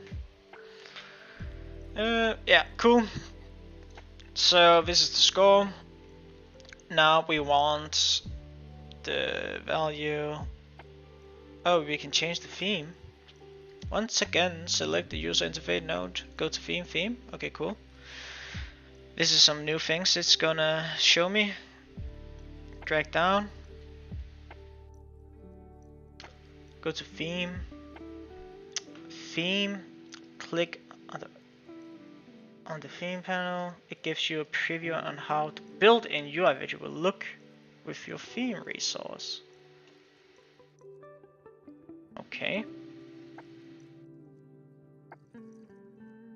Do I need to load one? Or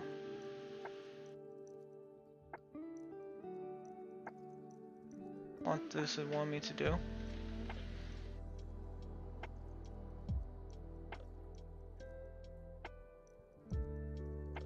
What do you want from me?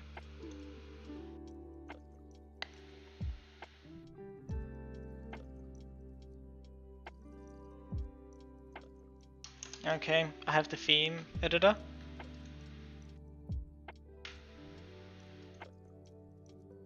Oh, like this. Oh, so this is the different types of Oh, this is nice. This is cool. So I can see how all the different UI components will look like with the theme, and I can edit them. See, this is cool. I like this.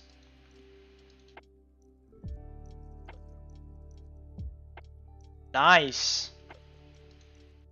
And with combo boxes and everything. Okay. Yeah.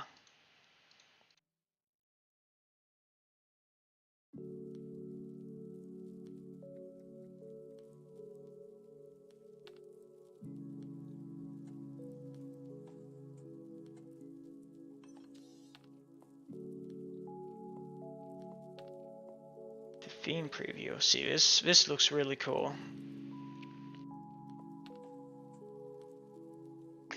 You can set a theme for the full project in the project settings, or root, or higher, control node. What setting will be inherited to the child? Okay, yeah, I see.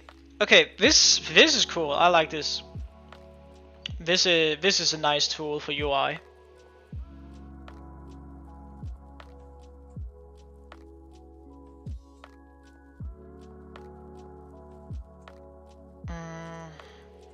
So can I and I can override all of the settings. Okay. So inside of this preview, I can just change how something will look, and then click override all, and then it will find the nodes for the different things. So if I change the settings for labels here and click override all, will then override all the labels with the theme settings.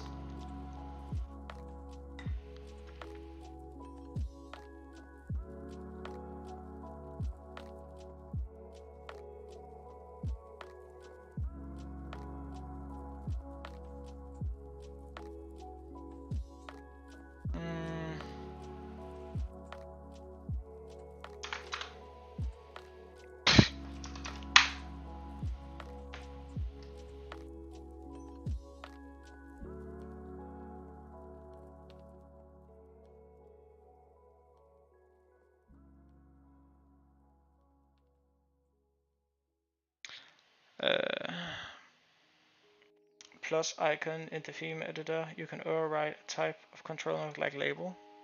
Here.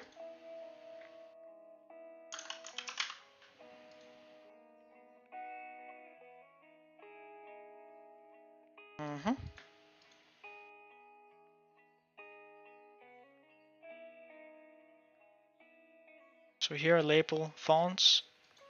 So here I can change the font.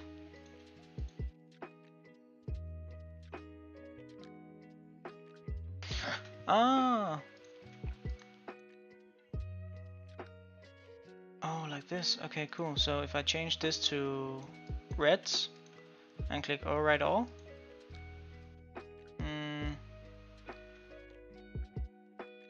It didn't change this color.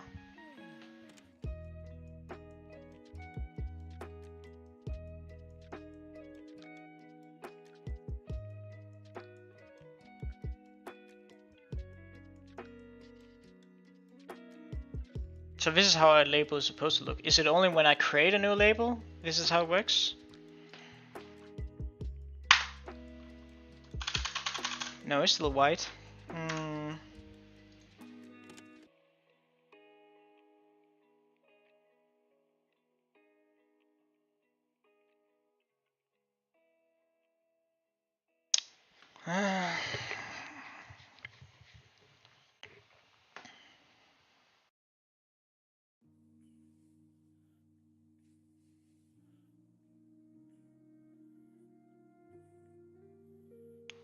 Click on the add preview.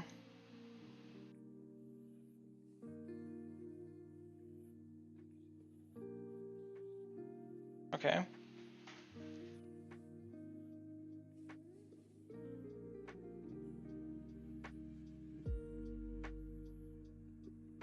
I think you need to set up a theme for a control node. You can save the theme as a resource file. Okay, so I need to save this.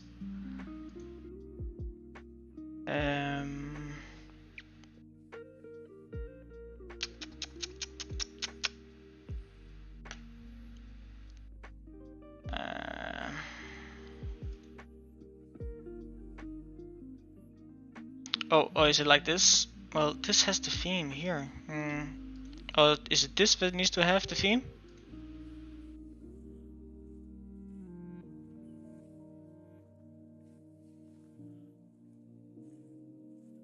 Okay. And if I now say plus, label, add type, change the font color to something like this and say override all. I think you need to set up a theme for a control node. You can save them as a theme as a resource file with save icon in the resource inspector. Resource inspector. Well, where is the resource inspector?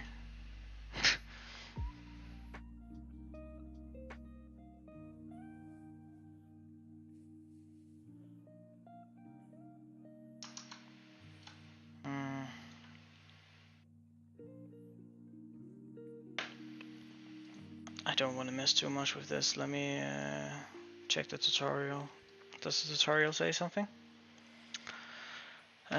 Okay, so user interface here needs a theme. This will be here. New theme. Cool.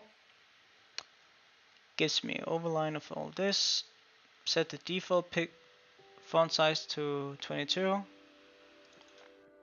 22. Add font.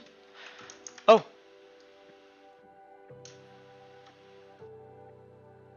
It didn't change the default pixel size, but it did change the font. Like right here. Then it is set up correctly, but then how do I make sure?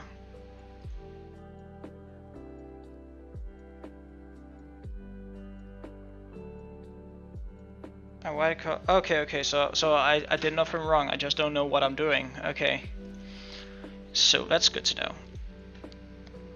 But can I then make an override for labels here? Add type, font color. And if I add something for colors like this, can I then override? Huh?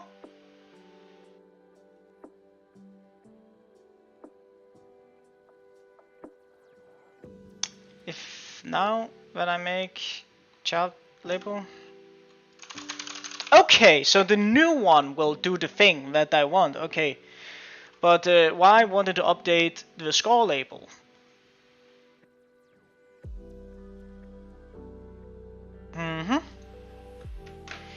Is there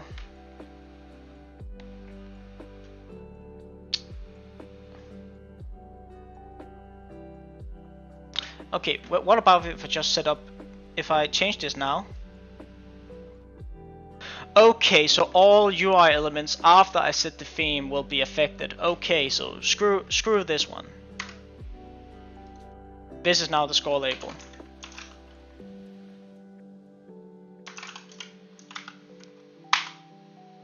Okay, I get it now, I get it now, I get it now. But then I will make you bigger. 48. You can be white. Font outline. You can do this. Constants. Styles. Outline size. A solid 5.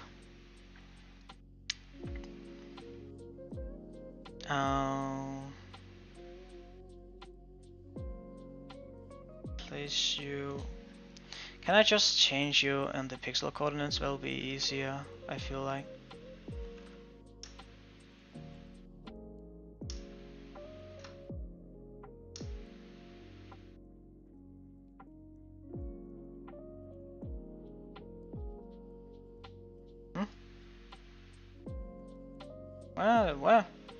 Where's the transform? Oh, does the UI not have transforms?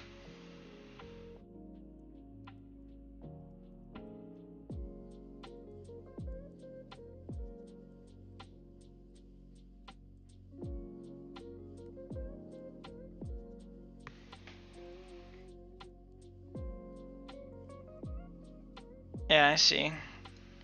Oh well, screw this. Score 0. This is beautiful. Yeah, just a little bit.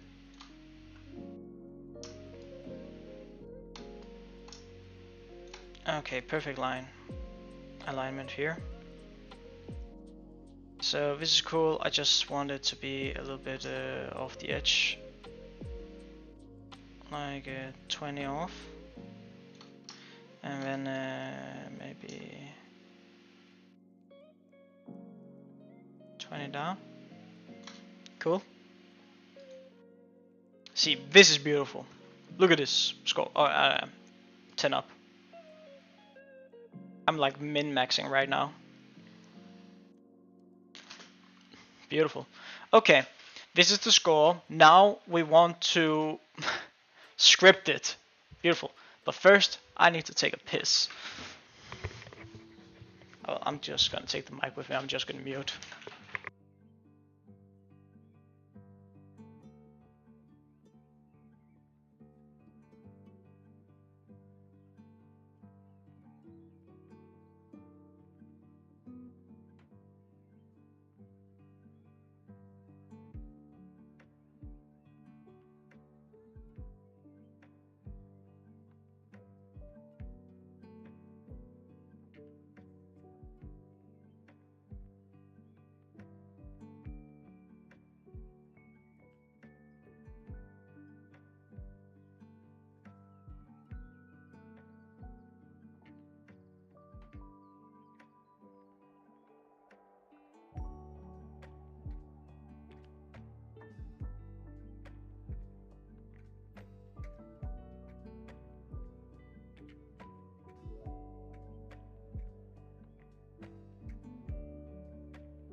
Alright. I am good. It's so good. Thank you. Now I need something to drink. And it is 17:30 in my time zone. And oh wait, that means I need to make some dinner. Shit. I need to make some pasta pesto. Good student food because I'm poor.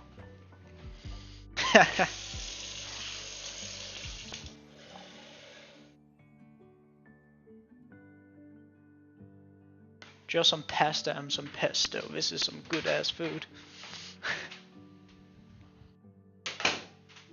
Cause I'm poor. Let's go. But yes, okay. But first I want to play a little bit more UI before I make some food. And then after that I'll make some food.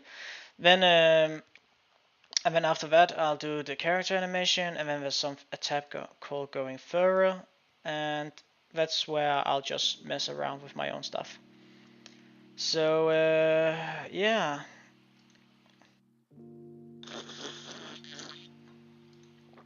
Very nice. Okay. So let's attach a script to the label, right? I think I want to do.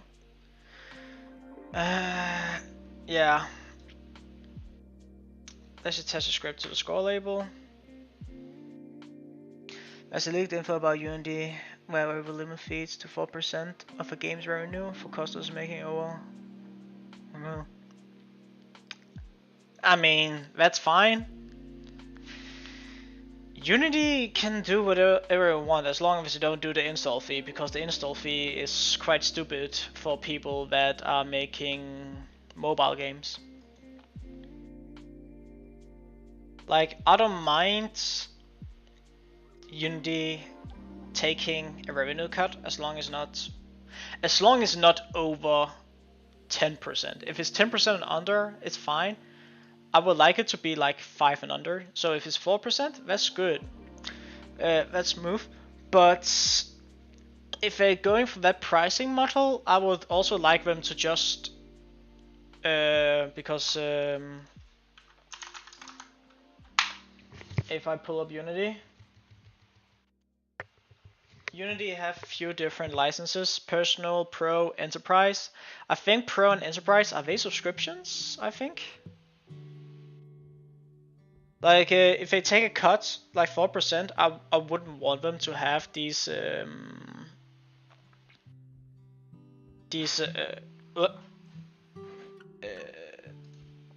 can I see the licenses here?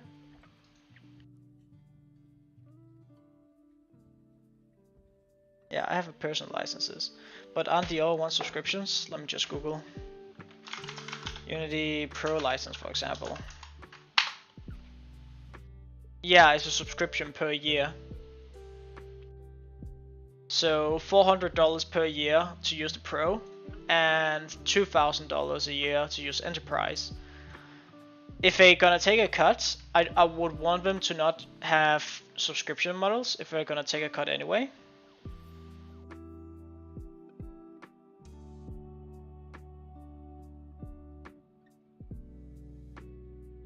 Yeah, probably. I mean, I would just want them to have a base licensing, kind of like Unreal. So Unreal is just Unreal, and if you do well, they take a 5% royalty cut. I think that's fair. I don't like the subscription model, especially if they're gonna take a cut and also have this licensing for subscriptions. That's too much, because if you use the personal license, you're forced to have the Unity splash screen, and if they also make you have the Unity splash screen while also taking a 4% cut of your game, I would say, bruh. I mean, of course, we will only take a cut if your game makes over 1 million. I think most of us here, if we actually release a game, we probably won't make over 1 million. So they won't take a cut from us. But if we do, I mean, What's 4% gonna hurt?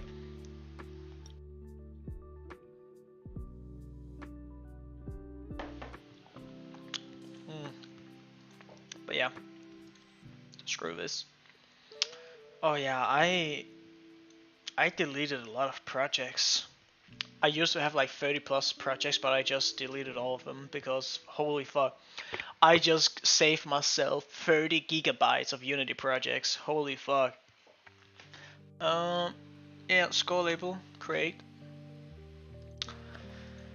I need to have it empty. But yeah, we're gonna have a score equals to 0.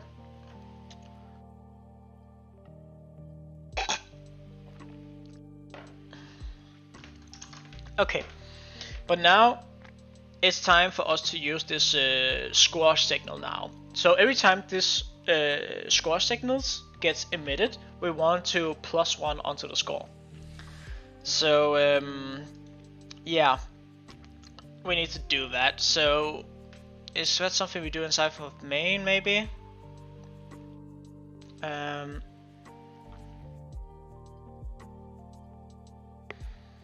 So inside and the bottom line mob unsquashed. Do we want to do this on in here? Wouldn't we want to use squashed here? That's weird. Like, why do we want to do it here? I don't like that, but okay.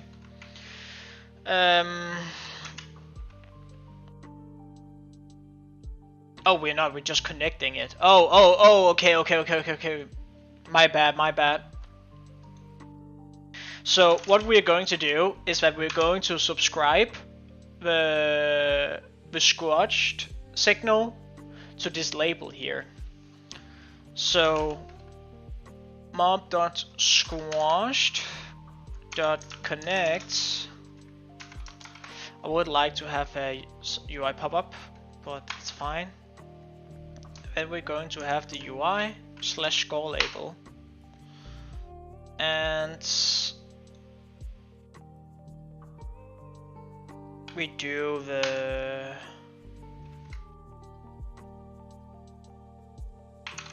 on mob squashed dot bind. So we bind a function to this signal right here. So this is what's going to add a score to us.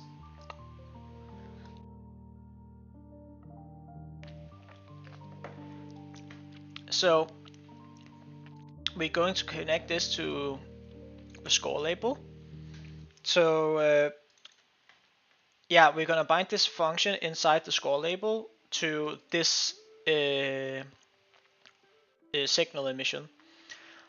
So all we need to do is just make this function now, and we go back into the score label and make this function. So func, we go copy paste. We could just say score +1 = 1,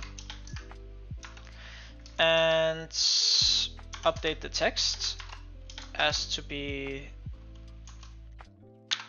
the score. Oh, I do like this. So we can have a placeholder here, and the placeholder is score. What about multiple placeholders though? Do we then have like do this? Let me just test this and see if it works.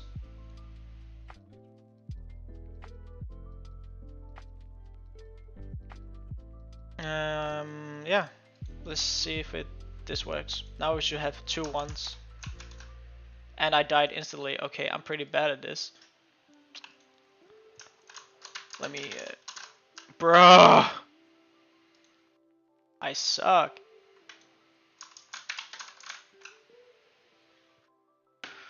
Okay, it doesn't know about this operator right here.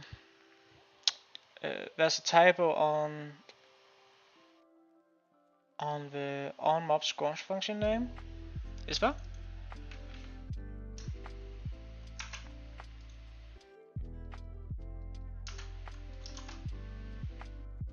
Oh, is it inside here?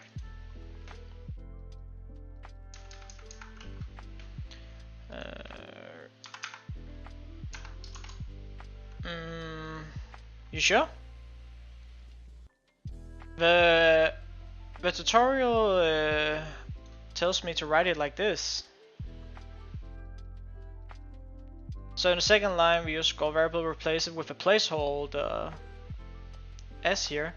When using this feature, Godot ultimately converts the values to string text, which is convenient when outputting text in labels. So maybe you just can't have multiple placeholders, I don't know. Let me just run it like it tells me right here.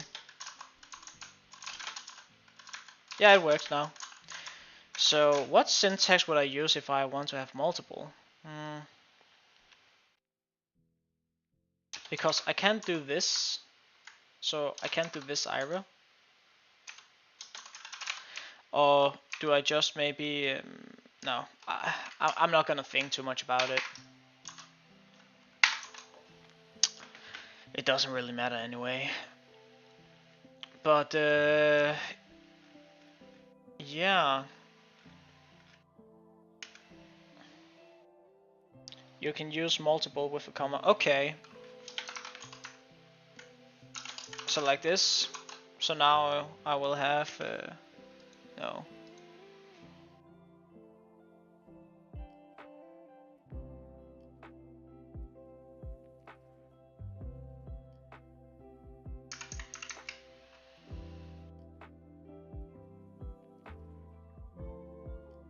Sure. Like I don't get an error with this.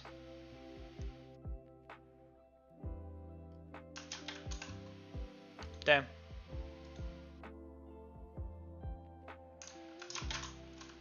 Damn. I'm really bad at this. Maybe I just need to fix the collider. It's a skill issue. Okay, yeah, well, too bad. Yeah, it's fine. It's fine. It's not a big deal. I mean, I do know of this placeholder type. You do it in C++, but it is something that comes from the C language. I can show an example. Like, this is what we do at university.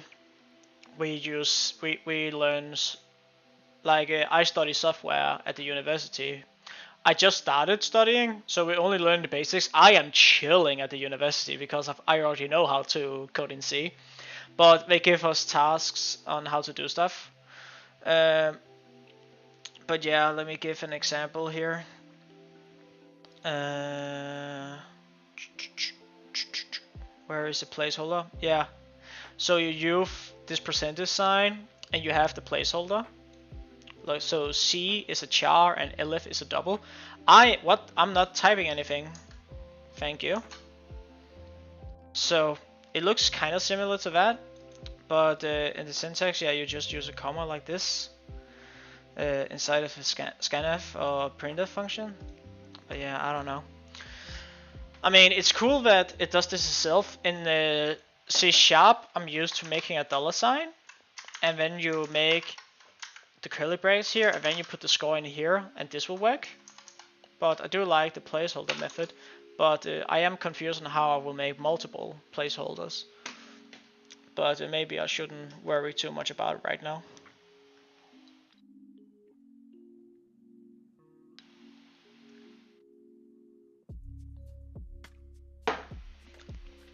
Especially since this works. But I am getting annoyed by this fucking collider right here. This collider is so fucking dumb. Like, why won't it just do what I want? Like, please, man. Are you using a cloud PC? What do you mean by cloud PC? Is it a brand?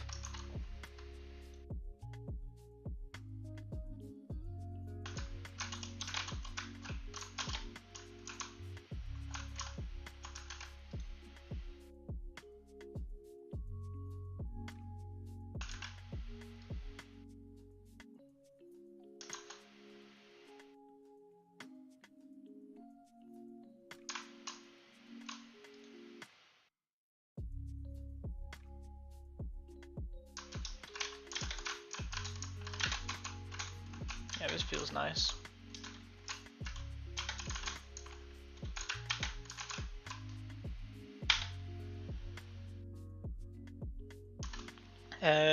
Ren, what do you mean by using a cloud PC?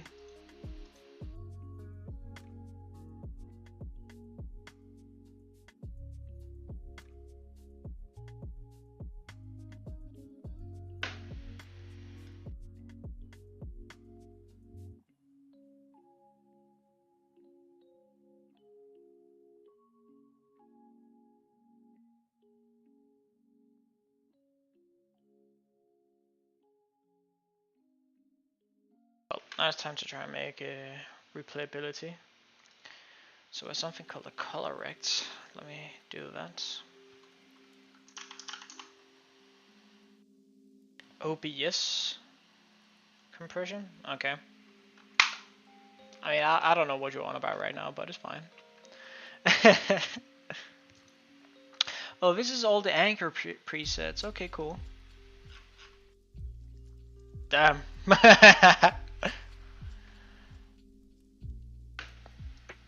So this is going to be retry.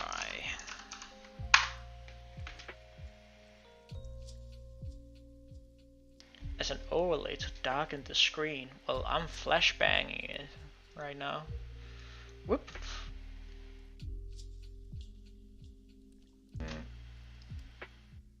Well, maybe I'm gonna do like a nice blue color. A little bit saturation. Always nice.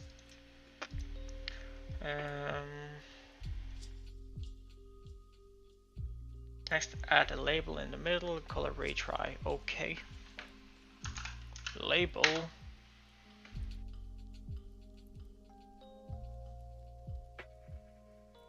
Retry. Label. Oh wait. It's just retry. Beautiful button. Beautiful. And yeah, I just want this one to be a little bit bigger. Like that. Wouldn't it be better to use a button? I don't know.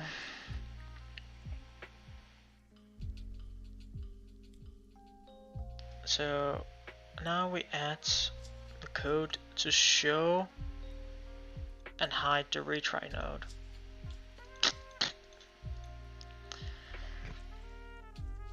So open main.gt script and on ready. We find this, okay. So we go back in here, we go back to scripting.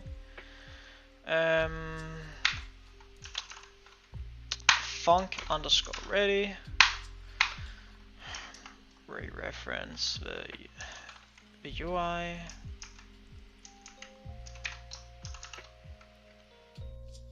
Oh, I forgot to save.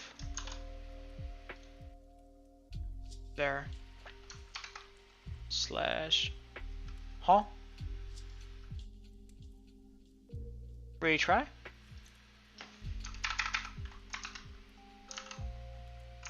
There it is.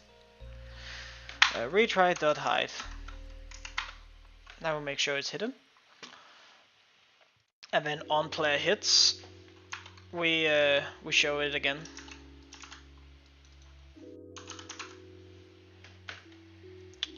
So now we want to. So finally, when the retry trail is visible, we need to listen to the player's input to restart the game. If we press enter, if we press enter to do so, we use the built-in unhandled input callback. Yeah. If the player press the predefined UI accept button, which is enter, and we check if retry is visible when we reload the current scene. Oh, you found it? So star label.text.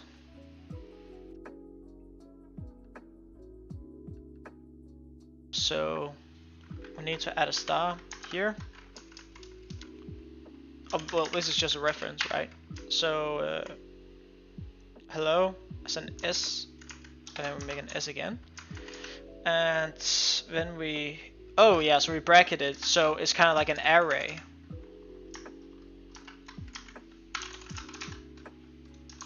Like that. Right? Let us try. Yeah. Okay, cool. Wait, why is my score free?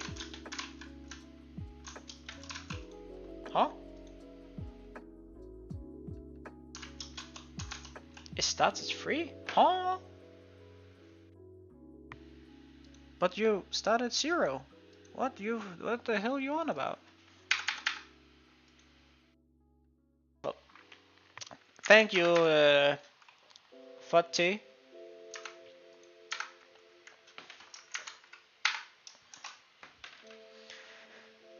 Now I know that. Well, I don't know why. Is it only the first one where it goes to free? What? What? 2? Free? Hmm?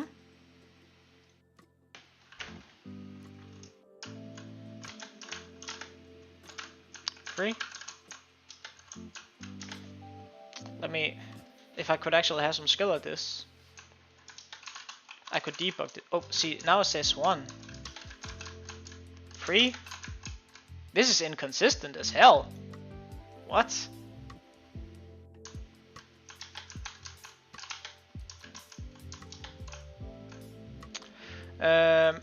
Oh, I think, yeah. It's hitting the collision multiple times. Yeah, I see. So we can go into, where's the for loop? Yeah, collision count. And the bounce impulse.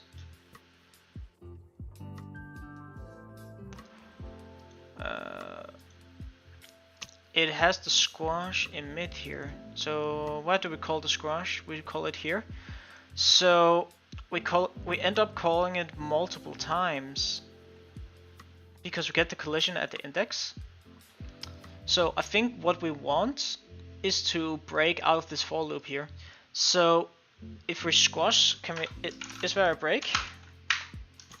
Yeah. Can we just break after we squash?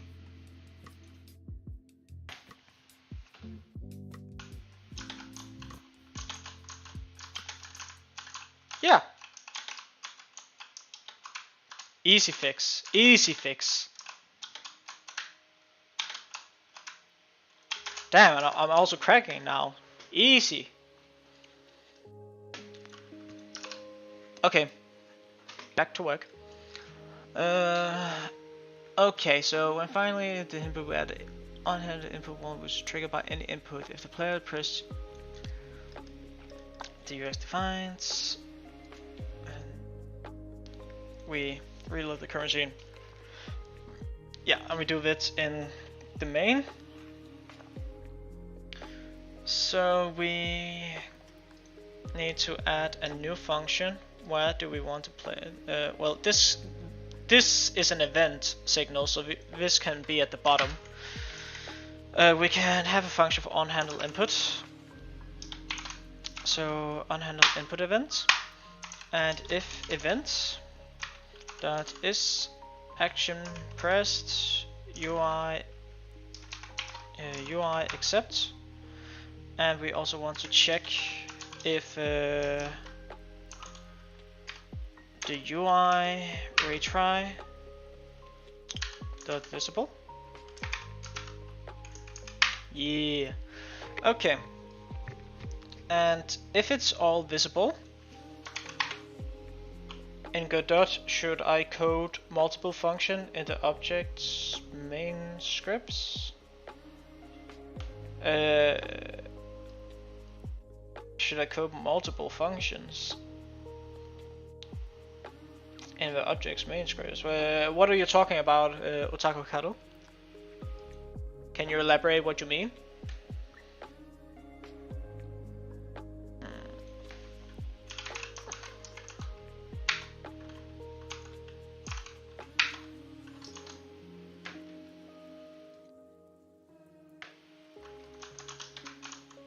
me try die. Okay, it works.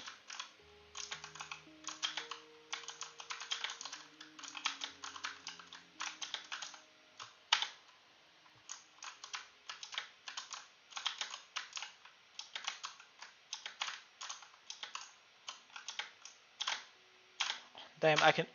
Look, I can do flips like this. This is so fucking pog. Oh.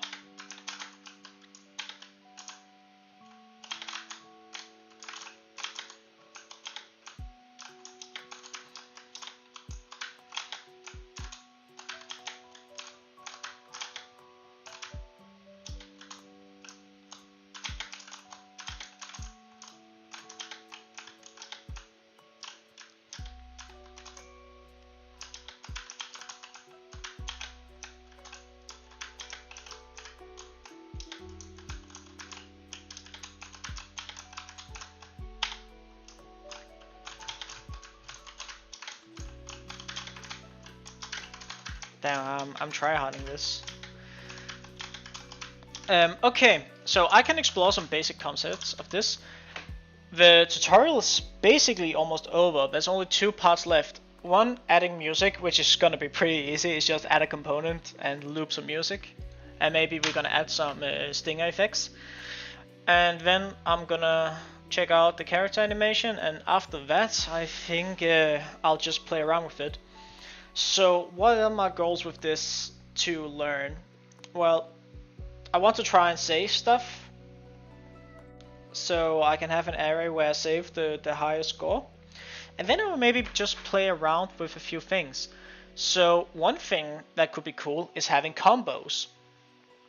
So as you can see, like when I jump and squash an enemy and land on the ground, if I squash multiple enemies before I land on the ground, I want to have a combo, like kind of like a multiplier. And it could be fun every time I squash, I make a little pop animation on the score, like it zooms, it gets a little bit bigger and then smaller again with some interpolation effects. So then I can make this looks more cleaner. And then I also want to check out Godot's particle system. Unity has a pretty good particle system, and I hope Godot has a pretty good particle system as well. I did see someone using Godot's particle system on Reddit. If we just go on Godot's Reddit.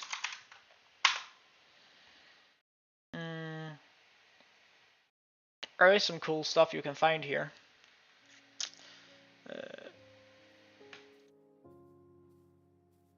Yeah, this looks cool.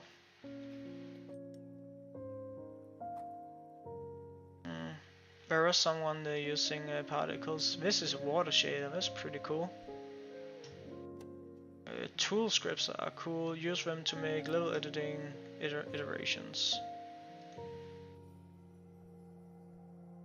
Oh yeah, he used the 3D path to define the curve where these small rock objects will go. That's pretty nice. And this is Don't Starve inspired game, I can see. Yeah, you can make a lot of cool stuff with this engine, I see. But where is the little particle thing I saw? I saw it yesterday. Yeah, here. So this guy has been having fun with Godot's particle system.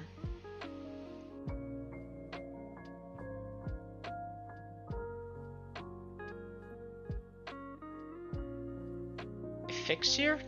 Is it an open source particle system?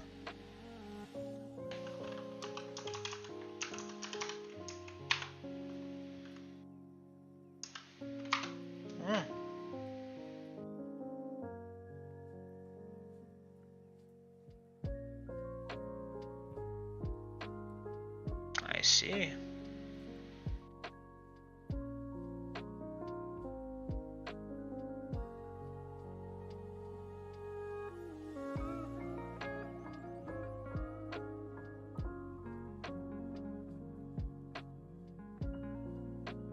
Well, it can only be displayed in DirectX and OpenGL.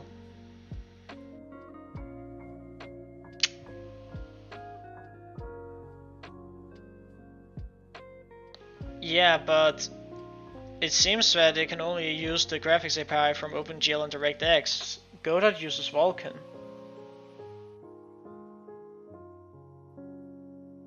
Right? Mm.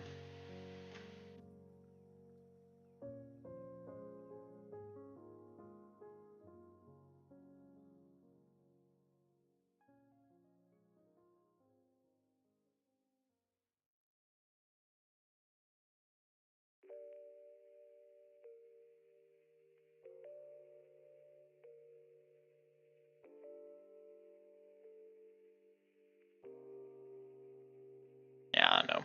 Well, I'll check out Godot's particle system. And I hope it's good. I also need to make my dinner soon. Shit. Well, I'll add the music and then this carriage animation takes time. Yeah, I'll add the music now and then I'll make some dinner and then I'll do animation afterwards. So music. So the tutorial recommends doing the music inside a separate scene. Damn, Godot really likes scenes, but it's also fine because scenes in Unity, scenes are kind of weird defined. Like scenes can all be a level. You can load scenes in Unity like asyncly, but scenes are just data for objects, entities. So Godot's approach makes sense in the fact that it's very efficient. It's more data orientated than object orientated, but it does display it like it's an object when it's not. Like, I do like that idea. It's pretty cool. But yeah, okay. Other node. Audio. This one. Audio stream player. Or is this more general one?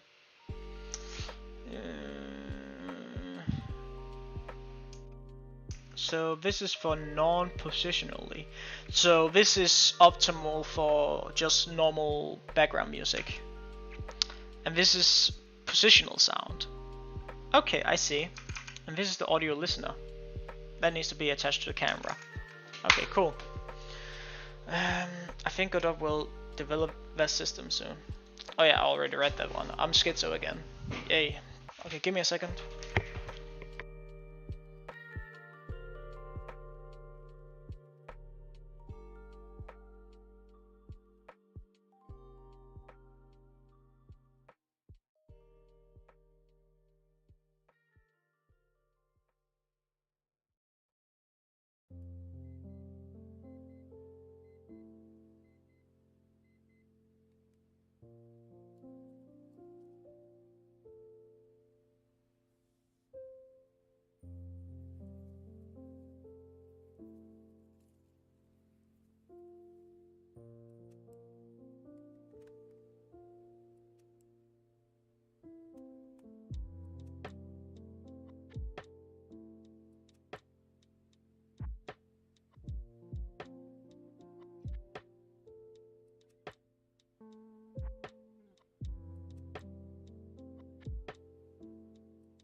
I am back.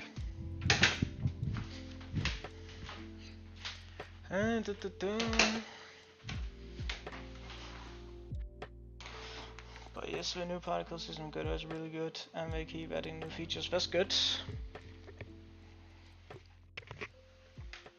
Oh.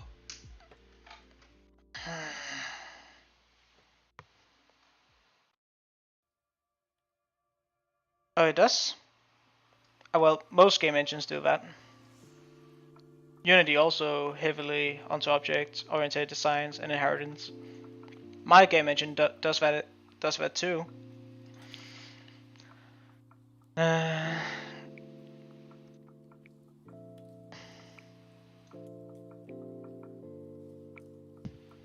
yeah.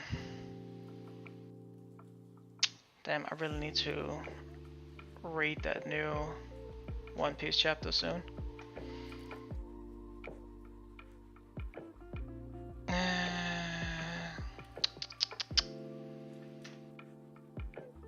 Well, music player.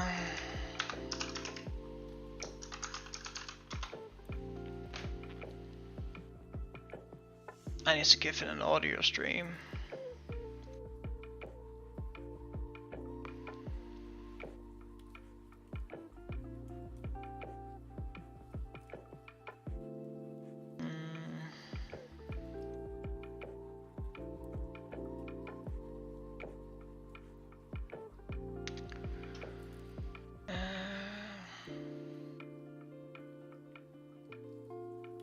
Oh no, it is the 3D one I need to add, damn it.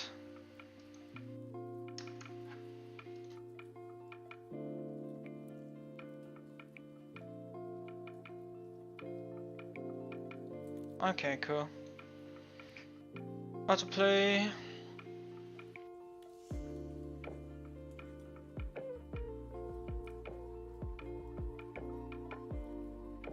Doesn't it also need to have a loop?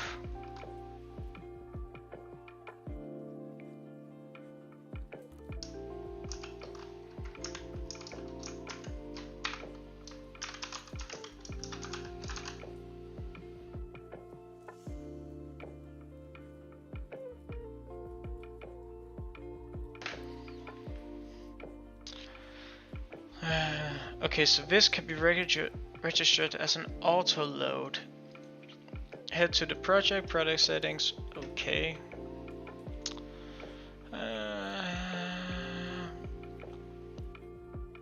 Auto load. And we can take the music player, open, add. Okay.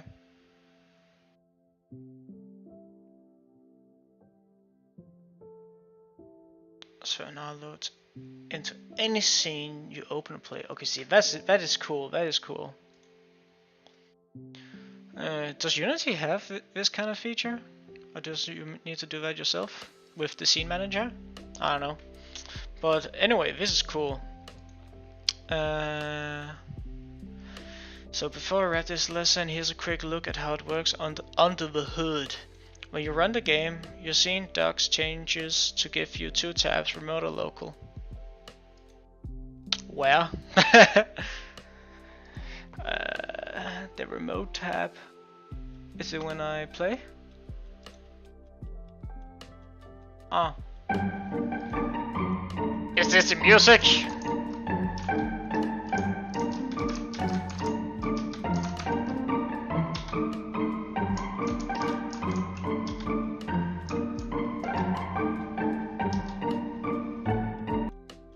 This music sucks, and it's also loud, so volume -5. This is hella loud. Shut the fuck up.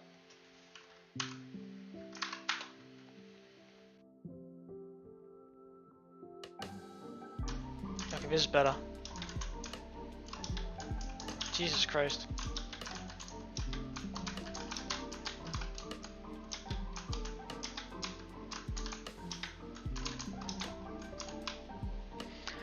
Autoload is a singleton. You can reference them from anywhere from any script. Good to know. Thank you.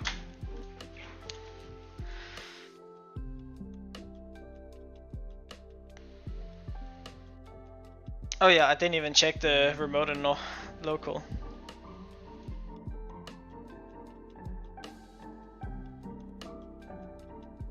So this is the full scene here. I see. Cool. Nice to know. Okay, at the top of the auto loaded. Here's the complete for reference. Okay, don't care. Okay, this is the music. Damn, it's really... This really sucks. Well, I also need to play sounds for every time I squash. What should I should make my own sound. Like maybe like I can do two ways. I can make this sound, or we can do the good sound like the. That's a good sound. Every time we squash, it just says.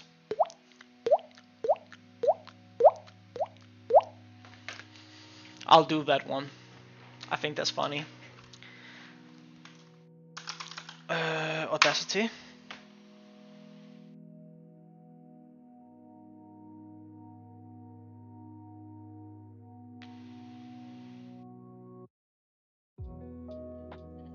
Yeah.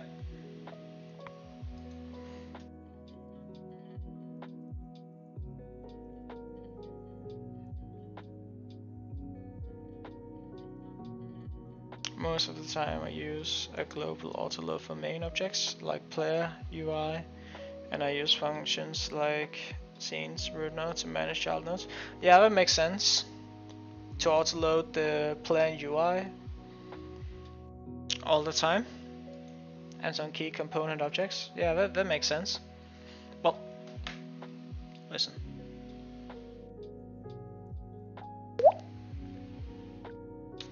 Okay.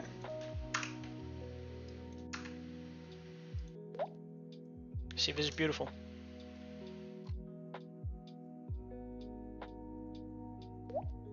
Yeah, this is beautiful. Cut it more. Beautiful. Effect. Fade out. No. Effect. Distortion. Apply. More distortion. Yeah. Yeah. I'm just gonna fuck this up. Okay.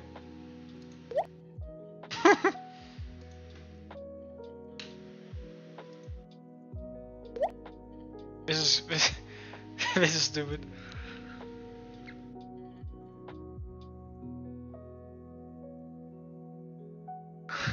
No. More distortion.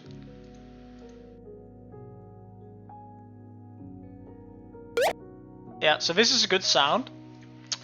And I am going to export this as a WAV file. Oh, probably not. OGG, since that's what Godot likes. Squash sound.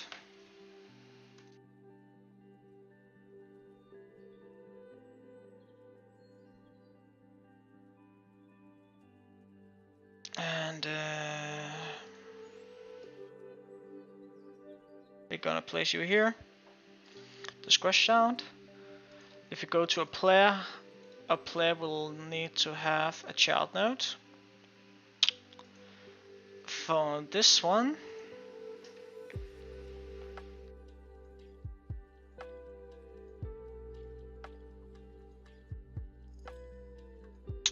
and this is going to be the squash sound.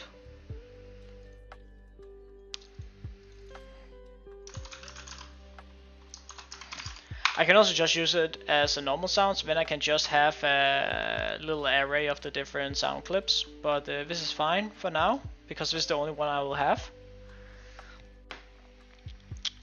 And every time we squash something here, we will take squash sound dot play. Beautiful.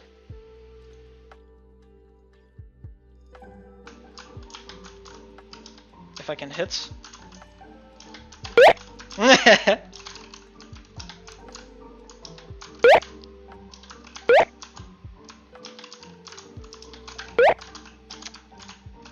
This is peak. Okay, but maybe let's make a little let's make a little bit actual more serious noise. What would be a good noise? Let me just make some spit.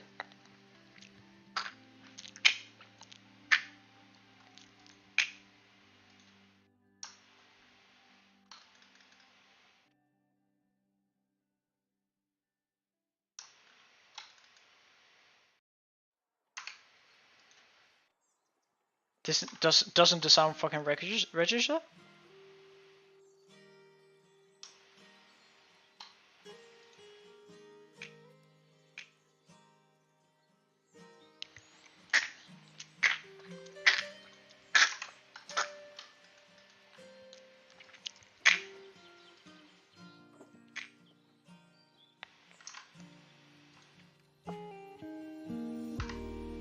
This is some professional indie development sound effects right here.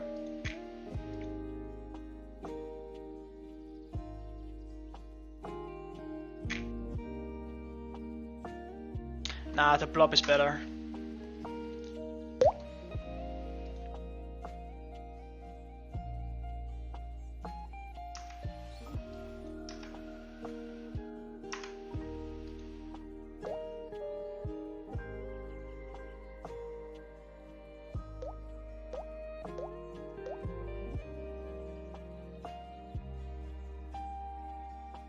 Just once.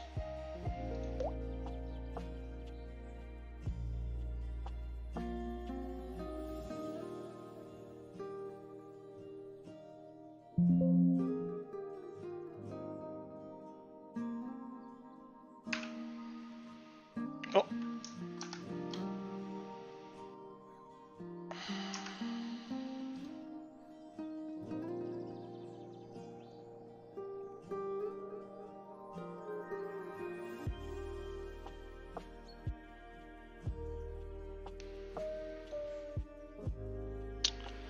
Okay.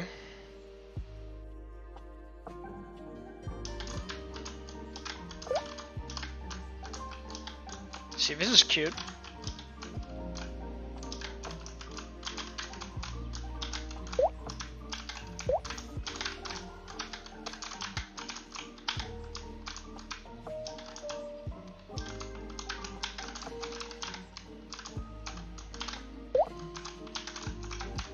Damn it. I'm pretty bad at this.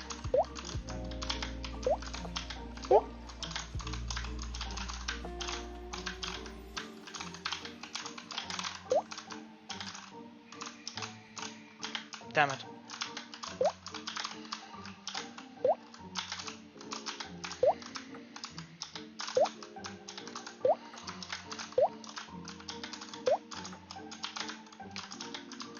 Sheesh.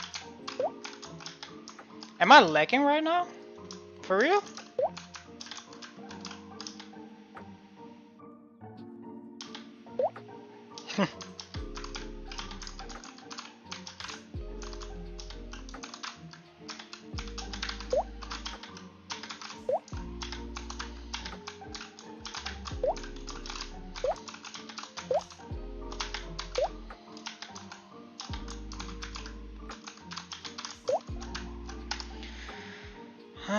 Okay. Well, the player, the bounce impulse, I will maybe set that to, instead of 16. Let's make the jump impulse be 28 and this to be 24.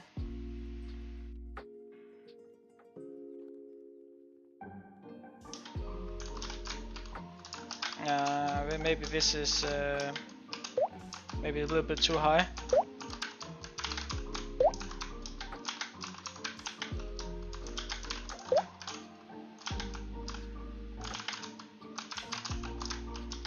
Damn, I'm really bad at this.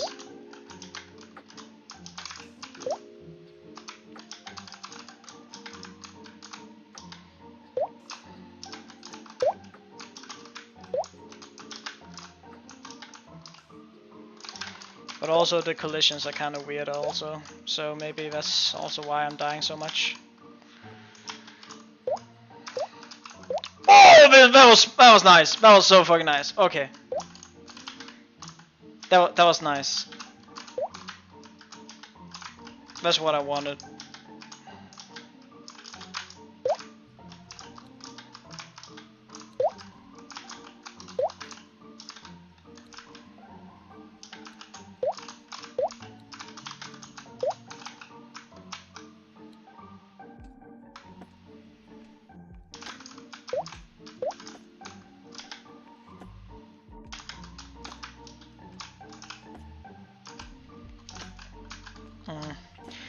Maybe they're too much spread out. Maybe I want to narrow it down a little bit. So when I spawn, where the hell do I spawn them?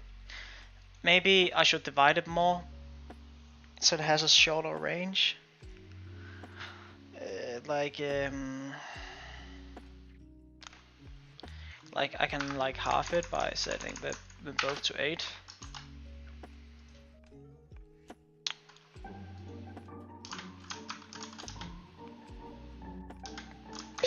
Well,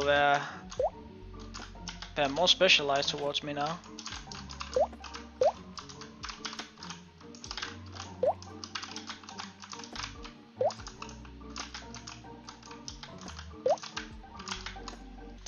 Okay.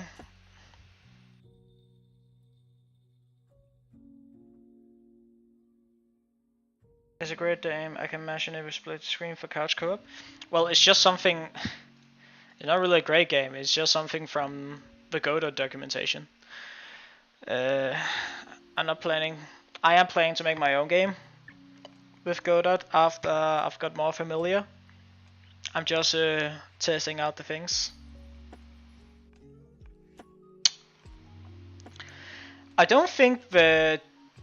Well, maybe I can spawn more of them, but I'm not thinking about difficulty.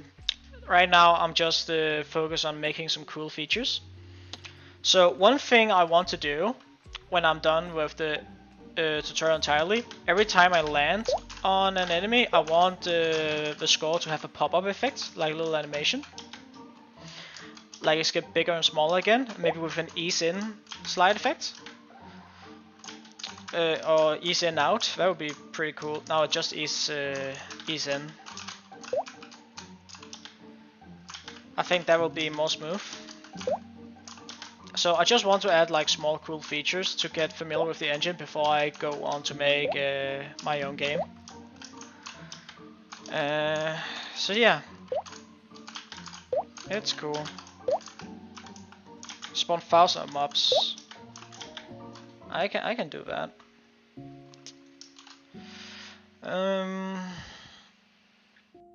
Mob timer. Let's go. Let's see how powerful Godot really can be. Oh shit! Oh shit! Oh. I'm cracking 90s!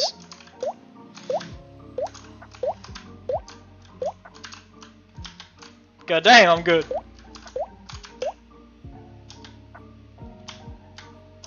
Damn. Damn.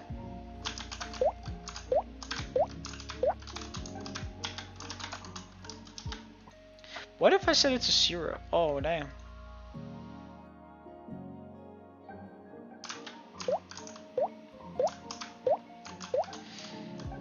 See, this is good shit.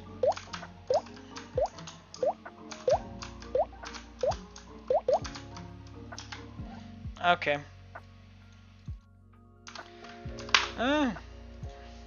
So yeah, that works.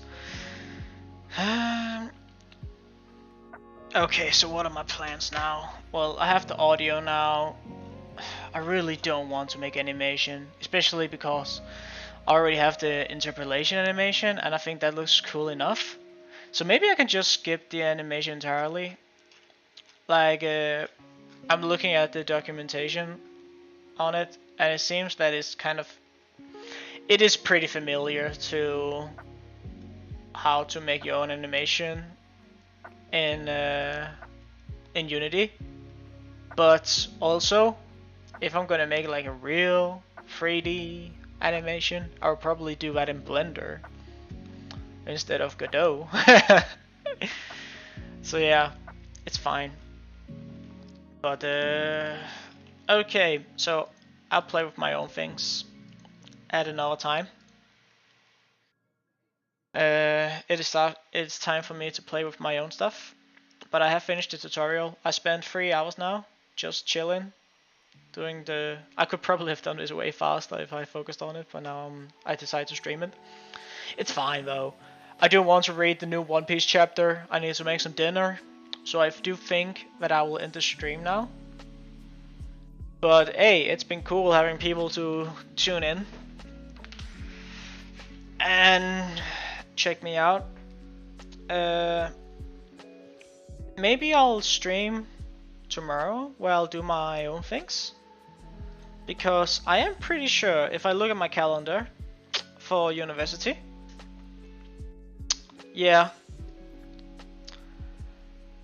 like my schedule today was free, but tomorrow I am pretty much free, except for this part. We're having workshops in discrete maths, but I am already ahead. I decided to do it on Tuesday because I am pretty good at math, so I'm already halfway through the workshop, but we're supposed to do the entire thing tomorrow, but I'm already halfway through, so I can leave early. So I'll probably stream on Friday. But no, I have exam next week. Shit. Well, that's fine. It's not a hard exam, luckily. So yeah, this was cool enough. So far, Godot is a good engine. I like it.